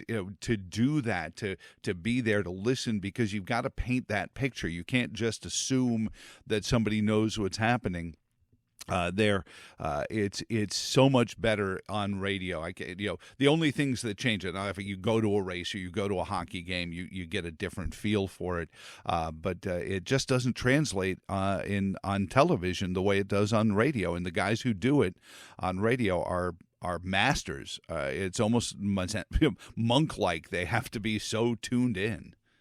Yeah, the Indy Racing Network, which has been an institution for a long, long time, and with the stations based, I think WIBC, if I'm not mistaken, one of the flagships. But I mean, they have like 10 people working the Indy 500. Probably not even counting the engineer. I'm just talking about people on the infield and all the equipment, and to be able to watch the production. With we were lucky if we got a complete game on the air and a pair of batteries from our wireless microphone on the sideline. And you owed Alan Williams a beer. Yeah, exactly. As he wired us to the top of Fulton County Stadium for the '84 Peach Bowl. Nobody did it better than Alan Williams. Yeah, so, no, but you gotta tell the people what's going on. But the coverage was when I just heard that, I saw the finish Sunday night, and then just to hear it, it was fabulous. It was terrific for sure. And sometimes these guys are like, oh, it could be exciting come the end, and it's not going to be exciting come the end. But the indie guys, they know how because there's all the technology in the cars, the push to pass, and all these boosters. You can only use it so many times, and are you on the red tires or the black tires and all this stuff. Oh, this guy's going to be on he's fifth right now, but he's on a fresh set of reds, and they know what this means, and they explain it so folks like me can actually feel like I know something about this stuff. But it's good stuff as well. Mac, I appreciate it, my friend. Yeah. Well, we will. Well, we sit with your new rocket ship. We will always bring to the table some of the best radio calls in sports, because that's just what we do. Yeah, painting the picture with words. It's like, IBC, you mentioned Indianapolis. Wasn't that where Bob Ross used to paint all the, it's your world. You can put that last lap pass wherever you want it. It's your world. Thank you, Mac. Yeah. All right, brother. You have a good morning. Congratulations.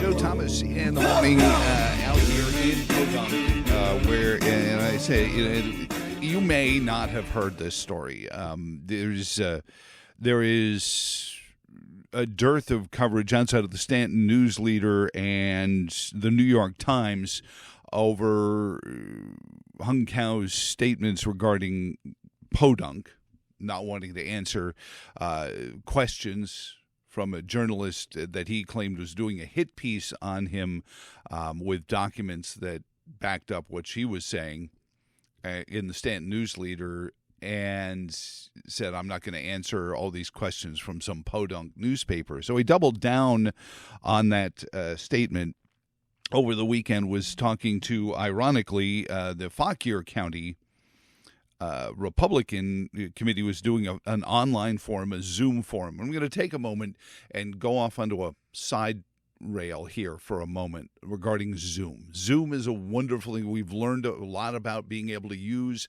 this tool.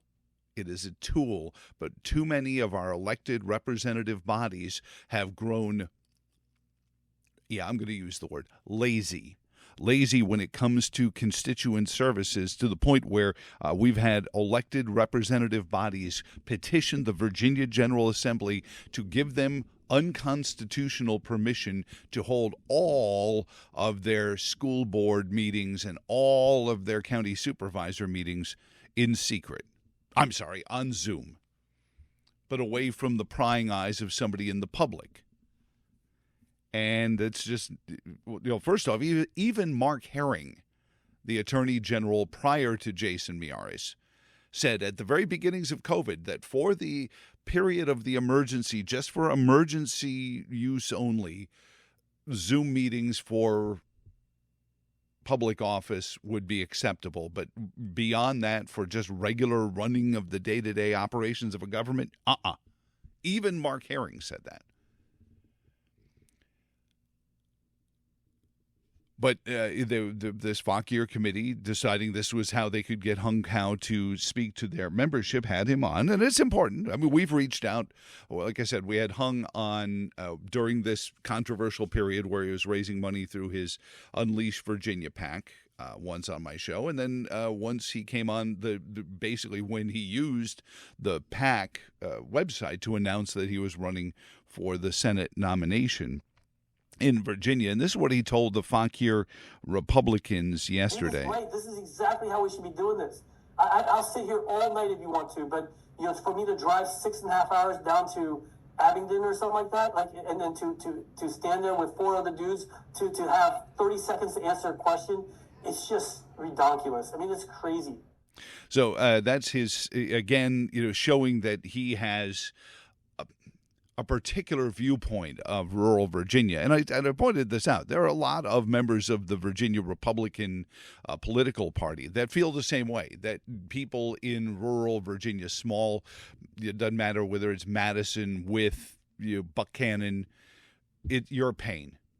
You're a pain. You're jumping up and down. You've got your Tea Party buttons. You're wearing your damn Gadsden flag on your lapel, asking me about, why is my property tax going up? Why do the schools, why can't I see my kids' curriculum? Oh, just leave us alone. Pick Republican. Lynchburg, the Lynchburg City Council is a great example of that. We can't have nice stuff because somebody asks for something, that's it. And none of it is about you. And so then we wind up with folks far to the left, people like Alexandria Ocasio-Cortez and folks like that in office who are talking about just completely reworking the way society works. And then in the midst of all this, Donald Trump endorses that candidate, Hung Cao, over the weekend, Truth Social. And I've had Trump supporters saying, I can't take it. Didn't somebody play these clips for this guy? And I don't expect Donald Trump to know everything about the minutia of Virginia. I know that quite a few people at Eric Trump's winery in Virginia listen, and I love that for him. As a matter of fact, we christened this radio station with a bottle of Blanc de Blanc from the hills of Mr. Trump, the Younger's winery. But I don't expect Donald Trump to listen to you or me or read the Stanton News Leader. It would be nice if somebody prepped him about this stuff before he made an announcement like this. Because these endorsements carry lots of weight. And let me read to you what the Virginia Democratic Party says about this. Cao has been ducking Virginia Republicans for voters for months. In February, Cao was a no-show at candidate forums in Spotsylvania and Virginia Beach. In March, Cao declined to attend 2 Republican forums in Virginia. I'm reading from vademocrats.org. DPVA Chairwoman Susan Swecker says, quote, Hung Cao is dodging debates because he knows that more Virginians meet him, the more they won't like him. Whether he tries to hide from Virginians in his basement or behind his keyboard, Hung Cao won't be able to escape his extremist record of attacking reproductive freedom. And here comes the talking points of the VA Dems. You don't think Tim Kaine's going to go around and do this?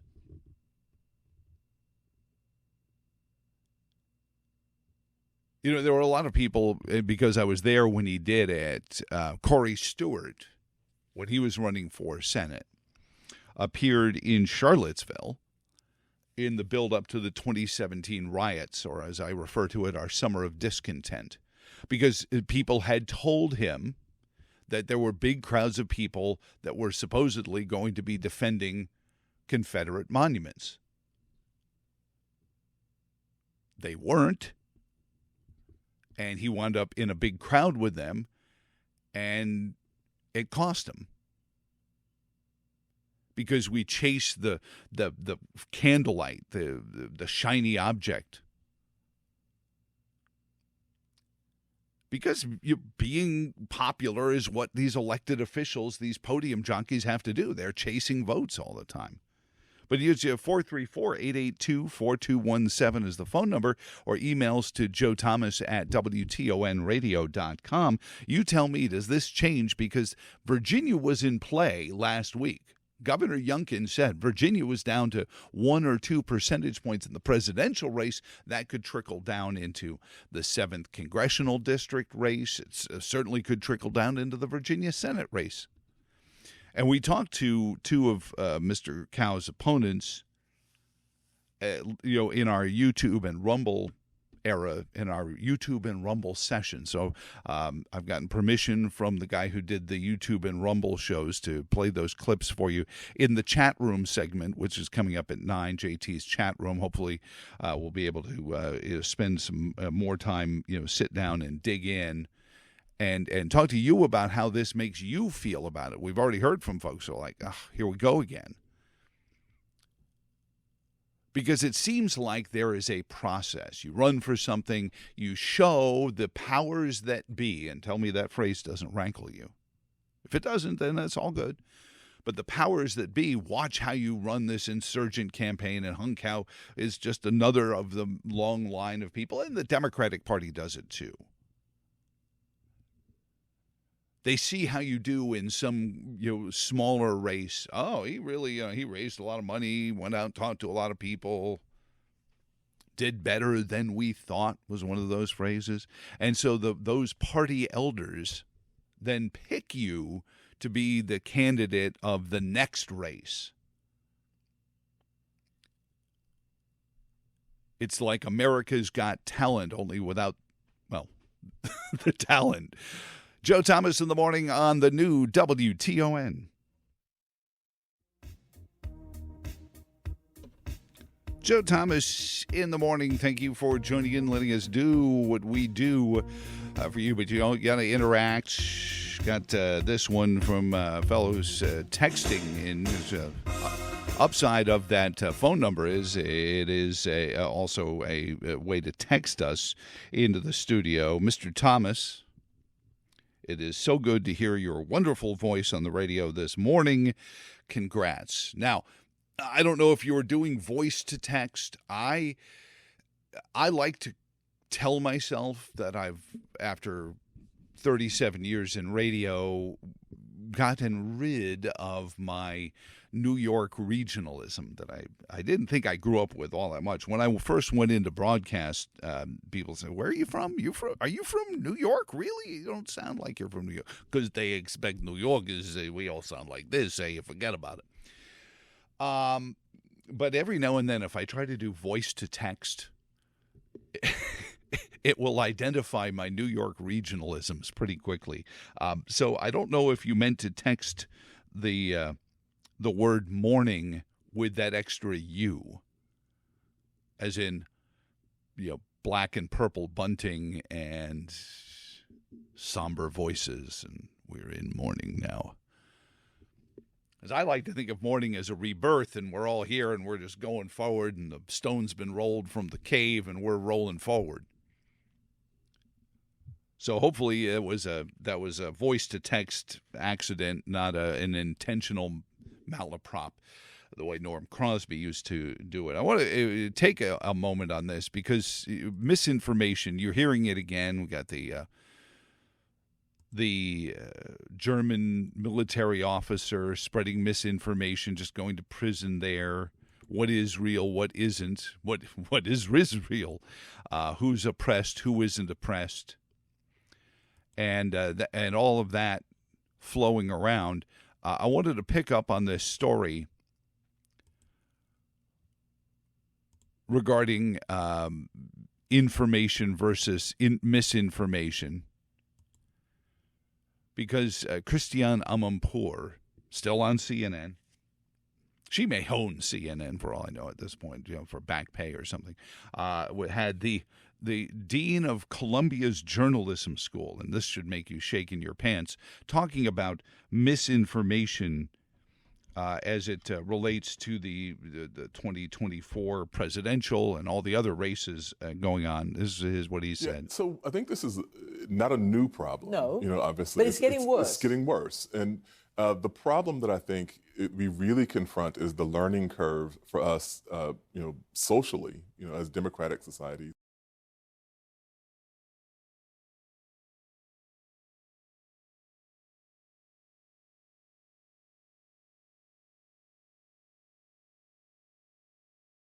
Ahead as we see this wave of elections around the world, and this is going to be a defining issue. So how do you think the mainstream media, let's just say television, since we're on television, is covering Trump in a now, taking everything that he says live and all the rest of it. So, I mean, I think that we see things like still treating him as if he were a normal candidate, still reporting on him, and the kinds of protocols you would use for a normal candidacy. And they are in, I think that's all we need to hear from the dean of Columbia's journalism school there.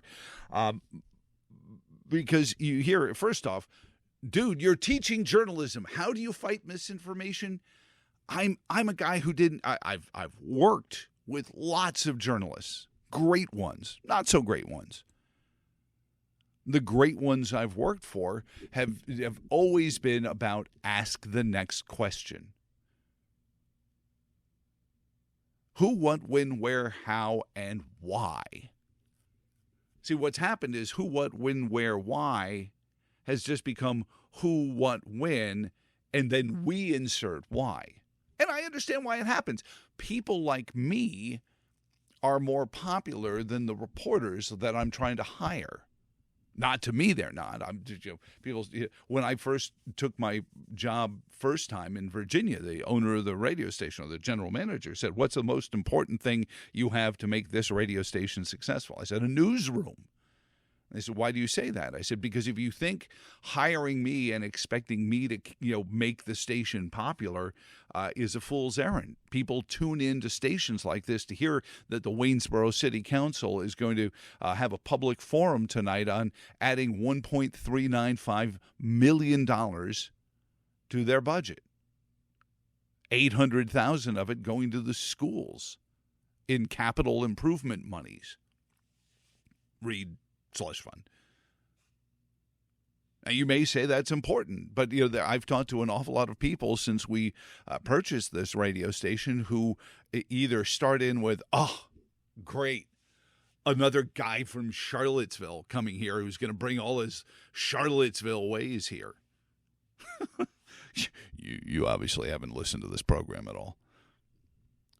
But there's an existential feeling of Charlottesville and Albemarle County leaching over into Waynesboro and Fishersville and Stewart's Draft and Stanton, because you see the issues of $20,000 a kid expended in school budgets and just expenditures that nobody's paying. We're paying more attention to where the money in Ukraine is going than we pay attention to some of where the money is going in these capital improvement budgets.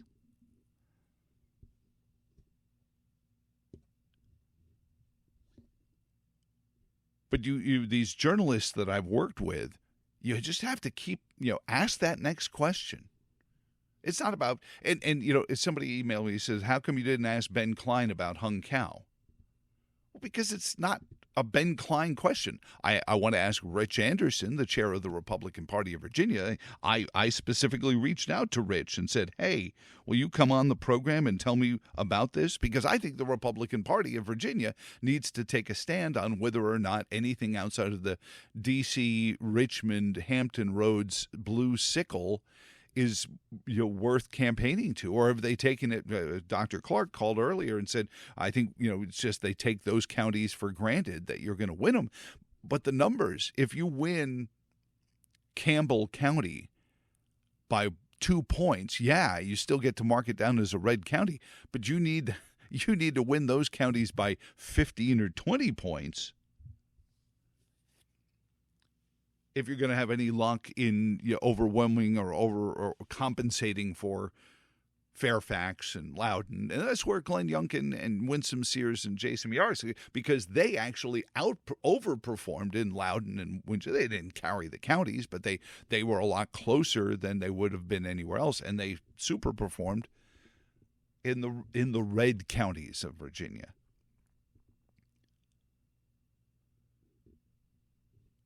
But I want to ask the people who have those. Ask Hung Cow. Why do you think Abington is too far to drive?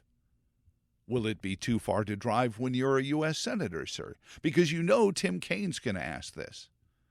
So in the process of rolling to a June 18th culmination of these primaries, these are important questions.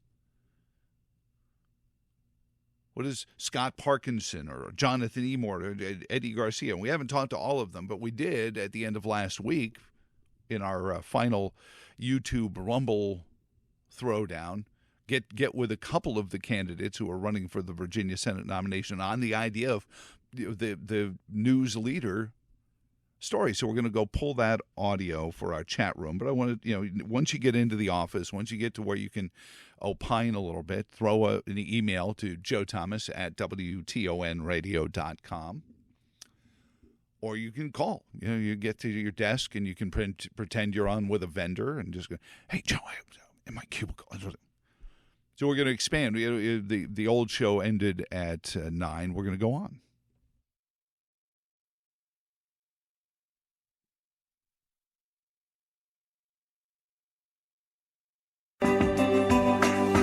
Joe works at the steel mill, works damn near every day. Leaves for work when the sun comes up, drops a kid to school along the way. Joe has everything he dreamed of, all the treasures that he needs. No wonder Joe's always smiling, he only aims to please you. Let me be your Joe. I wanna be your Joe. Thomas in the morning, and thank you for being here. This is Joe's chat room. This is going to be a period of time each morning where we sit down and kind of go deeper dive. I hate that expression. Please make sure I never use that, because then that implies that pretty much everything else was trying to be about as deep as a puddle after the storms. And I did get a question about helping folks down in Salem with the tornado damage. I don't know. It doesn't sound like it's one of those where an entire small Mississippi town is gone because of it. It was a tornado, EF1 tornado touchdown in Salem Sunday, and all those storms swirling around on yet more comments from the Virginia Senate race regarding rural Virginia and participation.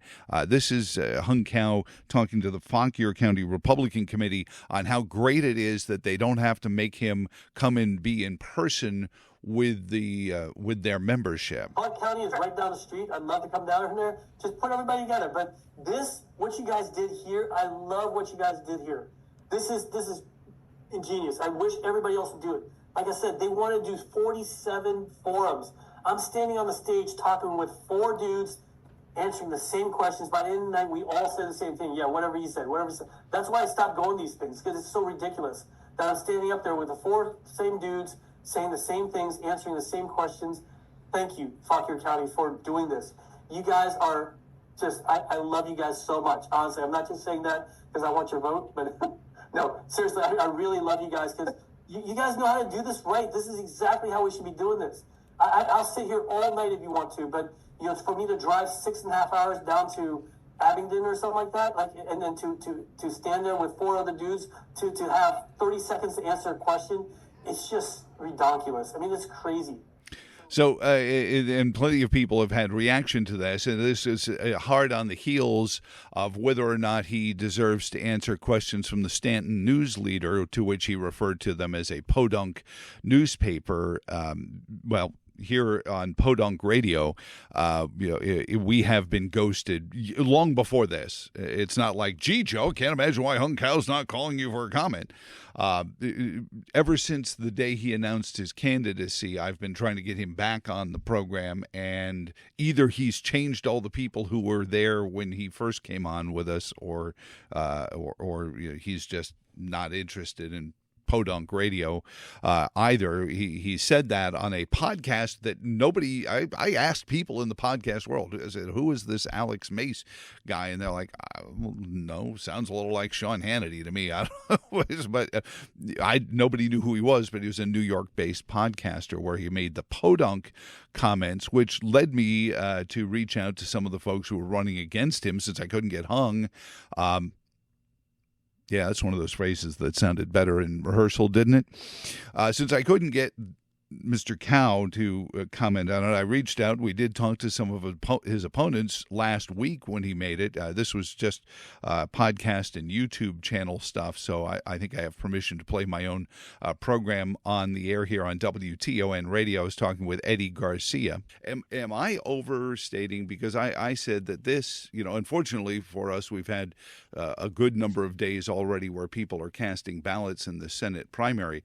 But whether you or any of the other opponents of Hung Cow use this or not, I will guarantee you Tim Kaine is already making a TV ad out of this.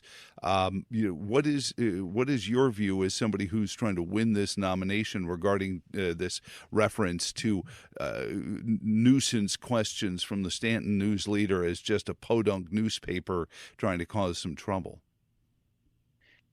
Joe, anybody familiar with my story knows I come from a small country town myself, and so this cuts dear to me. This is the frustration we see across the valley in the Southwest, across South Side here in Virginia, is that we have a political class of people who don't care about them. They overlook us. They discount us. Our priorities don't matter. We don't have the money that the people in D.C. or Northern Virginia might have. And they overlook us constantly. It's been happening for a generation. They've shipped away our jobs and our opportunity. They don't even promise to do anything for us. Meanwhile, our small towns are being hollowed out, and our tax money is being gobbled up by these guys in D.C. That's just not the type of person I am. It's not surprising to hear that from my opponents, because they come from a different background. They come from places where these big cities where they think that they're important, that they're maybe too important to come talk to people down in Stanton. I like going down there. When I get down there, I get a chance to go to St. Francis of Assisi Catholic Church. I know some friends who run and own the Good Fellowship Church down there, and so I like that. You're not going to get that type of campaign from me. It's a problem. And to your last point about the Democrats, absolutely. I mean, we can't have a candidate who's so flawed that they can't win. And I think that's an important decision that your listeners, that the people across Virginia are going to have to make right now. I mean, early voting has started, so I would recommend people go into their registrar's office as soon as possible and cast that vote. We need somebody who can speak to all of us. I'm running for what I call this Better Tomorrow. We have a government that works for all of us. Right now, we have a government that only works if you're in a big city. It only works if you're in Washington, D.C. It only works if you're a millionaire or billionaire. It only works if you're some prince or oligarch that doesn't live in America. Our American government should be working for us, if every single person, to include all our small towns. For my opponent to denigrate it, it just shows you, I think, what kind of person that you're dealing with, what kind of character that he has, where he comes from, and where his priorities are. I think I've laid out pretty clear where mine are. So, and the interview goes on. You find it on either my YouTube or my Rumble channel. I just discovered something, by the way. I deleted Google Chrome from my computer on Friday. It's because I got podested. Some guy called me, and you start a new business and you start getting these emails, and all of a sudden, I purchased some computers from Best Buy. I got this email saying your Geek Squad trial offer is about to expire, and we're about to charge your account $413. And it should have been a red flag right off the bat. Should have been. $413. That seemed like an awfully odd number. And we were truly, literally walking out the door to go buy this radio station. We were driving to the bank to make the asset transfer to become the owners of WTON Radio. And I didn't need this hassle. And when you're spending money on something this large, you start to hold it. I can't afford $400 just to be taken off my card. What am I getting from Geek Squad? So I called the guy. Oh my gosh, I can't believe how dumb I was. All of a sudden, the guy's like, "Well, just click this link," and all of a sudden, he's in my freaking computer. So I have to gingerly bring Google Chrome back on, because all my information regarding my Rumble channel is there. But I want to share whether it's Rumble or YouTube. Some people don't like the YouTube. I'm amazed. We went a month and a half and didn't get kicked off of YouTube. But the interview, which was on both channels, continues, because he was talking about government working for somebody. And I'll show you the whole journalism thing I was talking about, because he wasn't invited on the show for a campaign. I just wanted to hear his comments on Hung Cow. But then he said Virginia government working for people. And Eddie's been on my show before, and whenever he's said that, and he said it before, people say, "What does he mean by that? That sounds what does he mean by that?" So I do the journalist's thing and ask the next question next.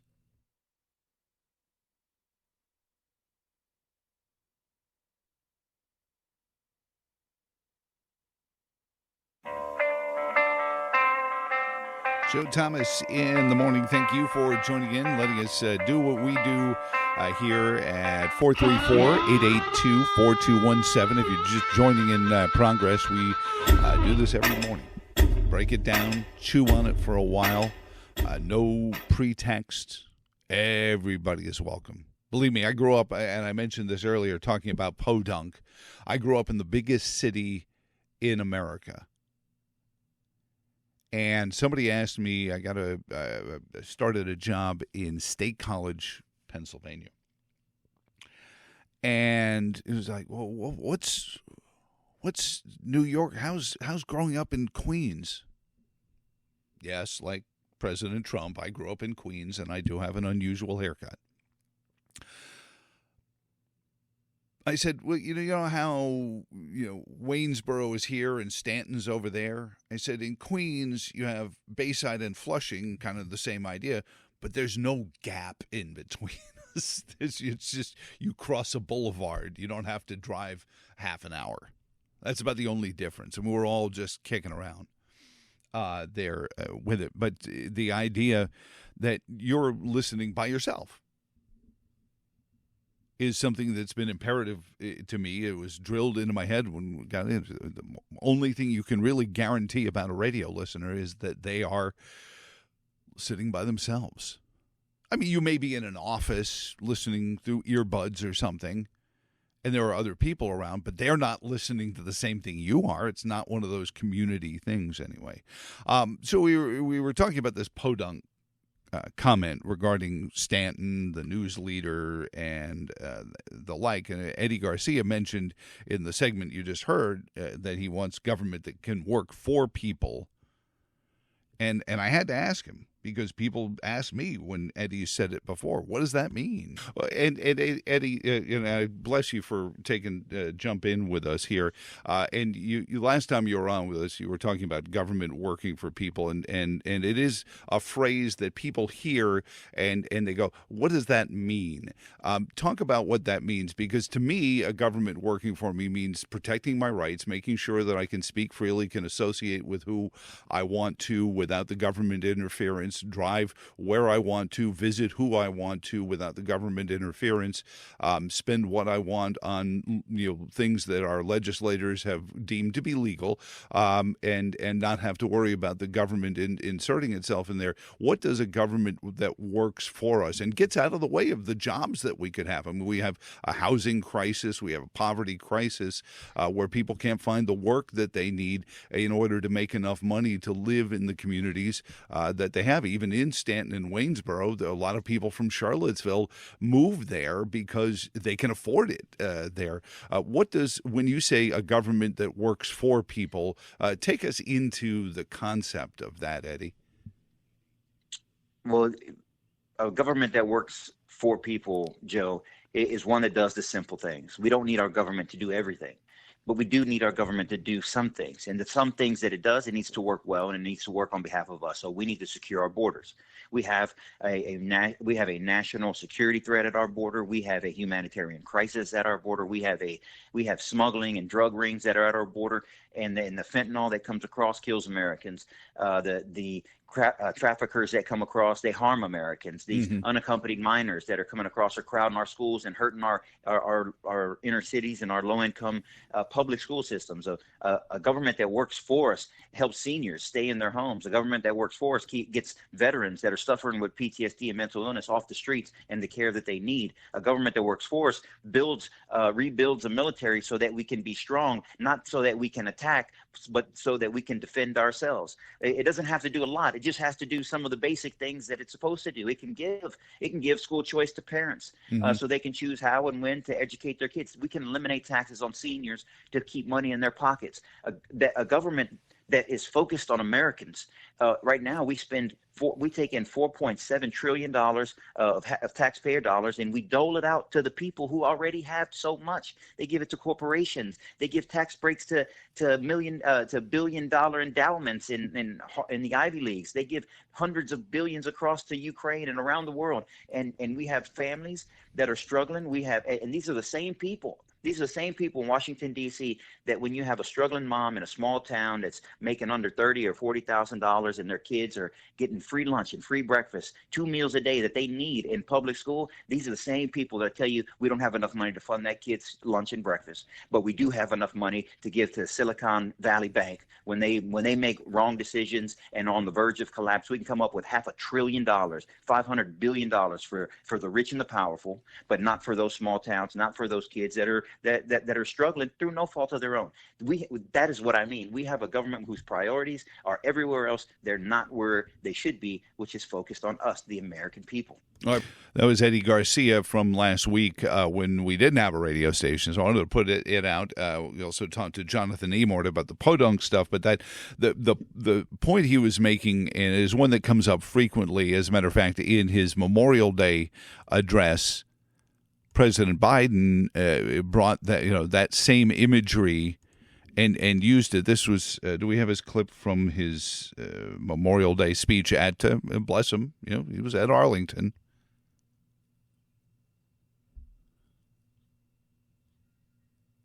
To remember, on this day, we came together again to reflect, to remember, but above all, to recommit to the future they fought for, a future grounded in freedom, democracy, opportunity, and equality, not just for some, but for all. So, and you say, well, hold it. This is the guy that wants to, take from and give to and pay, because the word freedom means different things depending on what you're trying to get at.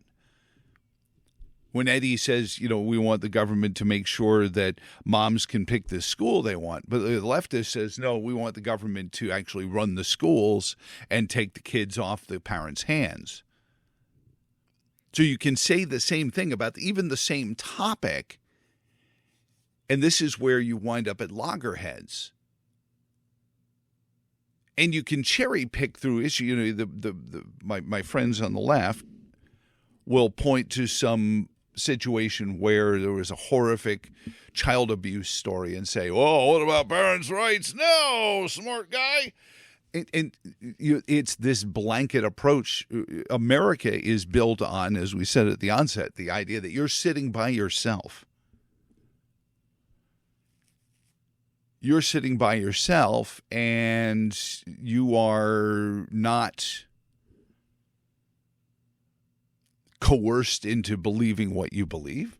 I'm not trying to coerce you. I'm asking you questions. I'm that pain in the neck at the diner who's like, "Hey, what do you think of?" I don't want to think about it. I just want to drink my coffee.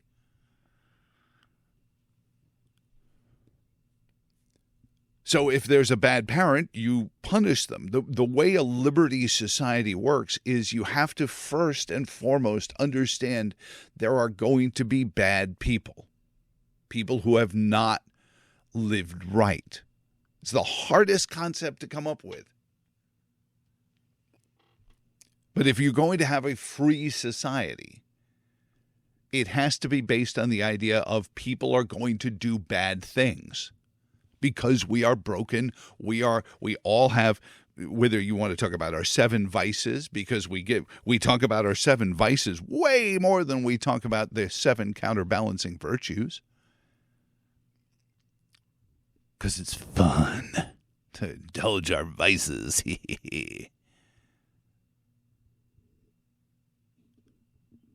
So Madison and Patrick Henry and George Mason especially understood that when they limited the scope of the government, because they knew government would, as the country grew, by necessity, grow as well, at least in the number of representatives. Now, we have done some bad things with that as well after the Civil War. We'll get into all that. We also want to get into the coming Waynesboro City Council meeting coming up on the new WTON next.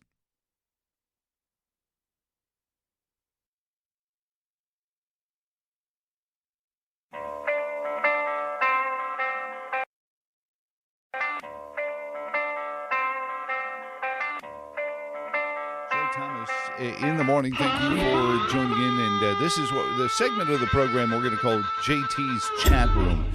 Things are going to be a little loosier-goosier, not quite as tightly formatted as a morning show. You got to get everything in on time and in place. But we're all going to, sometimes break news. And as I did when I was a kid, whenever I broke something, I usually blamed it on someone else. Breaking news from Virginia's 5th Congressional District, who basks in the glow of 101.1 FM on WTON radio. Tweet just out from President Trump's campaign endorsing John McGuire, the challenger for the 5th Congressional District, and taking, let me read a little bit of the text here for you. It is... hang on a second. Why is it opening? It's not a PDF. It's a text. Technology is just only so good. All right, here it is. Bob Good, the tweet goes from @RealDonaldTrump.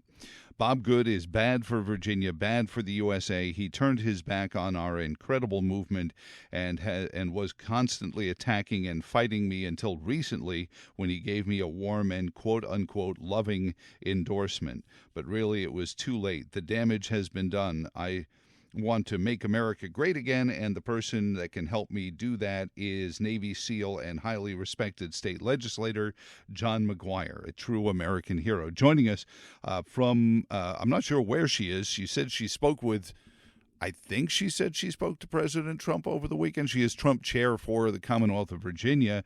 She is Ramona Christian. She's also chair of the Buckingham County Republican Committee, who knows a few things about being called podunk, as Hung Cow did to our hometown of Stanton now. Ramona, how are you doing this morning?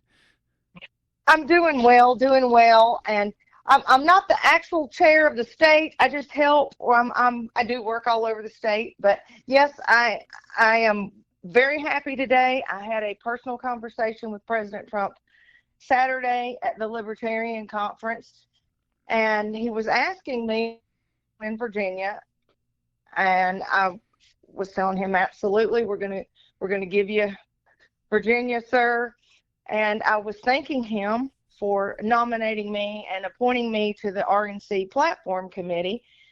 And so we started talking, and he asked me about John McGuire. And I said, well, Senator McGuire is actually a very good friend of mine. And he said, I can't endorse people that aren't going to win. And I said, yes, sir, I know that. And he said, is he going to win? I said, absolutely. He's going to win. I told him that John was a good guy, that he was a Christian, a wonderful friend, and he loved God, country, family, and he would never, ever betray President Trump. President Trump also asked me what I thought of Bob Good, and I said I felt like Bob Good was in it for Bob Good now, that he was not the person I had met 2.5 years ago, and that I felt that John was going to be able to work with him, help him deliver our country back into the hands of our Lord, and to be successful again, that he could count on John to absolutely do what he needed him to do without ever having to worry about betrayal. Wow! So you basically sealed the deal. You want to come work for us at WTON? I need somebody who can sell advertising like that. That's pretty good. Did he tweet right then and there, or? He did not. And actually, so I clean when I get upset, and so we haven't heard anything for 2 days. And my house is spotless, and I was going to have to go over to my daughter's house and start cleaning. because I was so upset, because actually before I left, he patted me on the shoulder and smiled and said, "I think you're going to be very happy." And I said, "Thank you, sir." And I was like, oh my gosh, he's forgotten our conversation. I didn't know what. There's a lot of people, but sure. That's right. But I knew he would never let our country down. And I knew that when he did the research on his own, he would come to the same conclusion that I had come to. And he did. This morning. Yeah, go ahead. Yeah, this morning it happened, and we're ready to fight to help him save our country. Yeah, 8:57 this morning is when the tweet went out from President Trump. So, just as an abstract, Ramona Christian is on with us, Buckingham Republican chair, but also with the Trump campaign in Virginia, and the McGuire campaign as well. But how was that Libertarian conference? It looked wild, and I thought President Trump handled it really well. I was like, oh, that was mean what he said. I don't know. Go back through the records and look at the Libertarian candidate and what they get. I don't think he was mean. Sometimes you got to tell a kid, when they're about to do something wrong, not telling them they're about to do something wrong isn't mean. It's just honest. And I don't think it was unfair for him to say, nominate someone else if you want to get 3%. He said that, and it's true, but I will tell you, those were absolutely the rudest people I've ever met in my life. I don't know who raised them, but they were in our faces.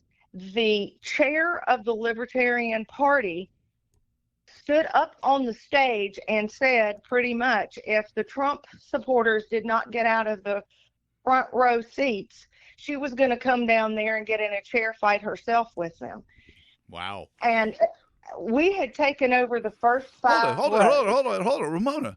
I thought the libertarians were about, everyone just gets to do whatever they want. That doesn't sound very libertarian to me. Well, she prefaced that with, in the spirit of cooperation, I am asking all Trump supporters to relinquish their seats. And then I would hate to have to come down off this stage and get in a chair fight with each and every one of you. Oh, boy. So, yes.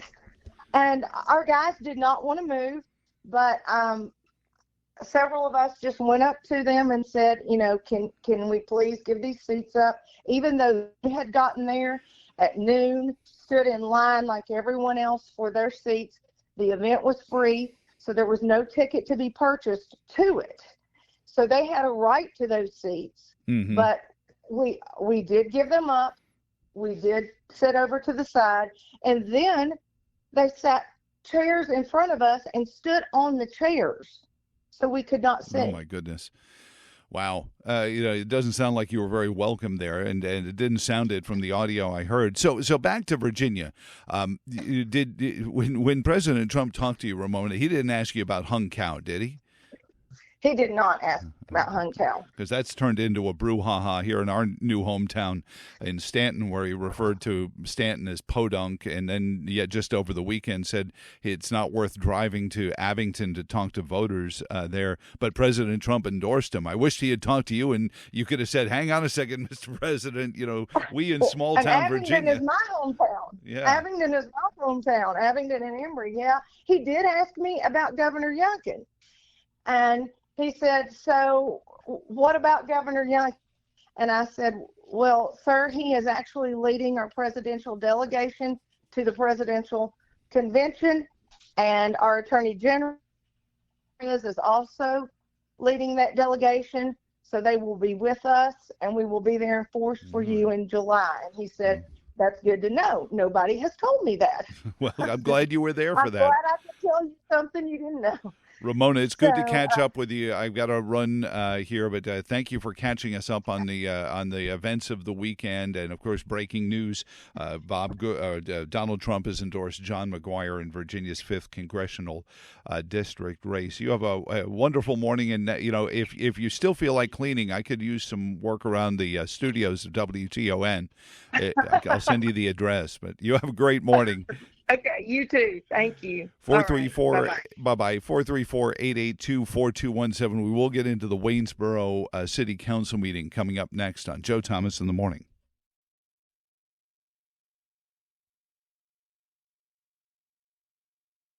Love us if you can,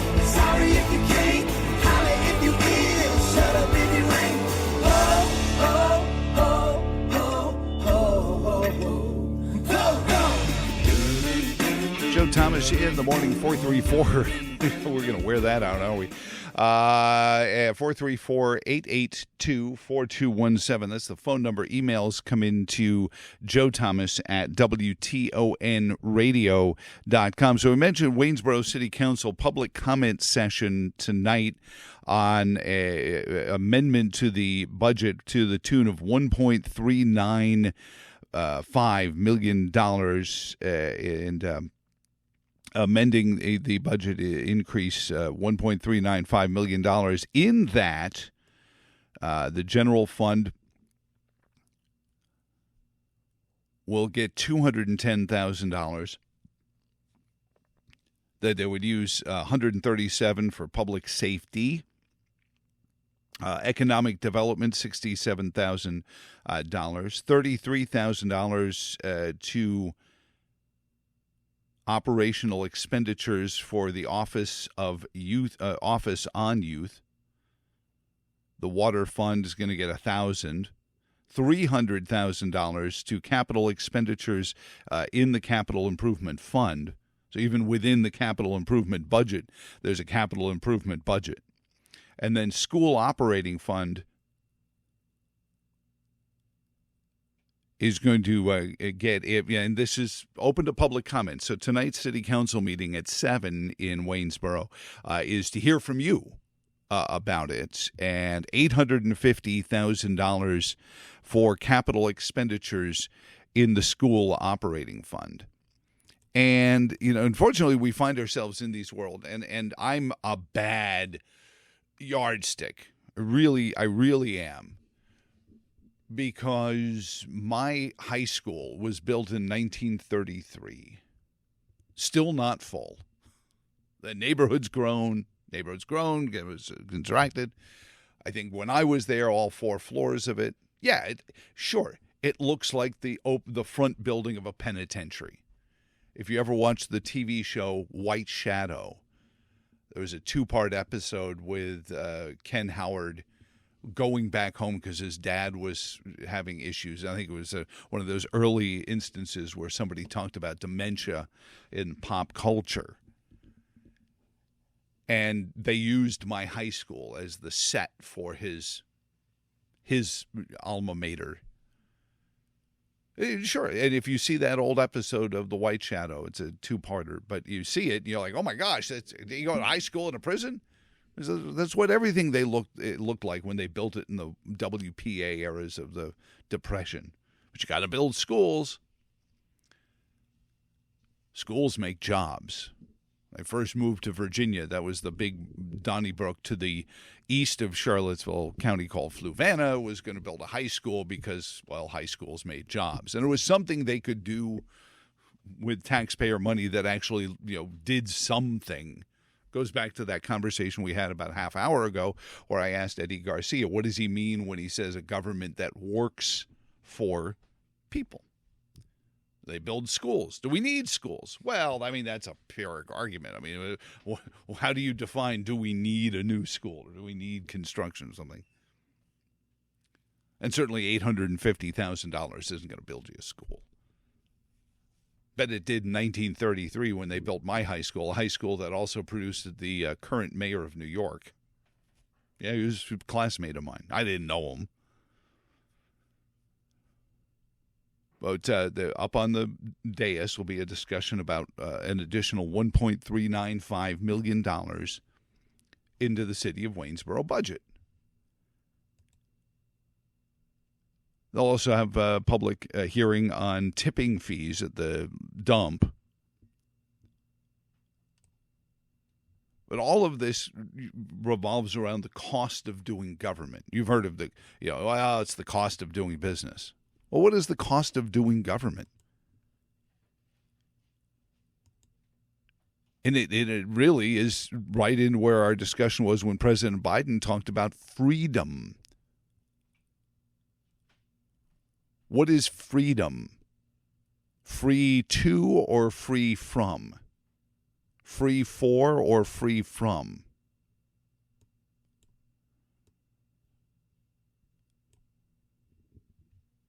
I take my trash and recycling to the dump myself. I don't pay. At one point we did. And maybe some carting company employee lost his job because too many people said, I've got to save money somewhere.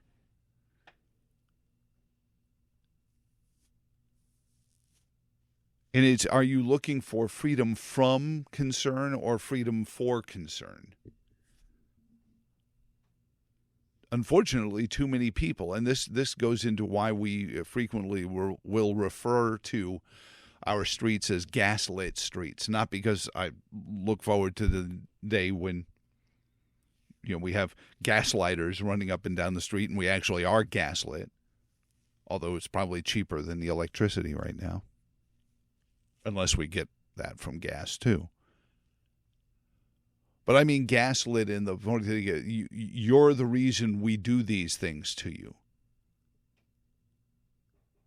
And we start to convince ourselves that, well, the government's better at raising our kids than I am, and sure is hard. And they create this scenario. I have a phrase that if you've never listened to the radio program, you've never heard, and it'll probably trigger you because it often does to the first blush. I use a phrase sometimes to discuss what happens when government needs to do more things for a population that doesn't have the time to do it themselves, whether it's school lunch. It's Munchausen's by government syndrome. You say, oh, my God, believe me, I'm as serious as a heart attack. The government has made us economically sick, and now is coming along and will come along and try to claim that they are the only ones who can fix it for you. And it is this existential feeling by folks who, I was talking to buddy Mike, who said there's a real angst in Waynesboro, and especially Waynesboro. It's close, it's inexpensive. Especially after the factory started closing, became very affordable for people from Charlottesville to come move there. And in abstract, it's the same thing you see in Virginia, where people from New York State and Connecticut move to Virginia and say, well, boy, I really like this Commonwealth of Virginia, but it would be nice if we were a little bit more like Connecticut. And people in Waynesboro and Fishersville, and there's people from Charlottesville are saying, oh, it's so much more affordable here in Waynesboro. Augusta County is so much better, but it'd be nice if it was a little bit more like Albemarle County. It would be a little bit. And that's how it happens. The door gets open just that little bit. Well, in Nelson County, we did all this other stuff.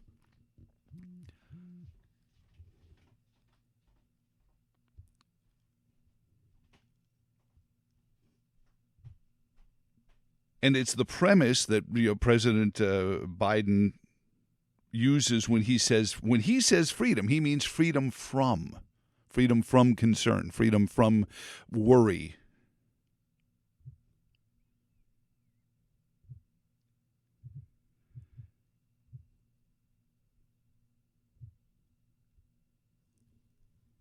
Is that what America is? There are plenty of governments, Zimbabwe being one of them.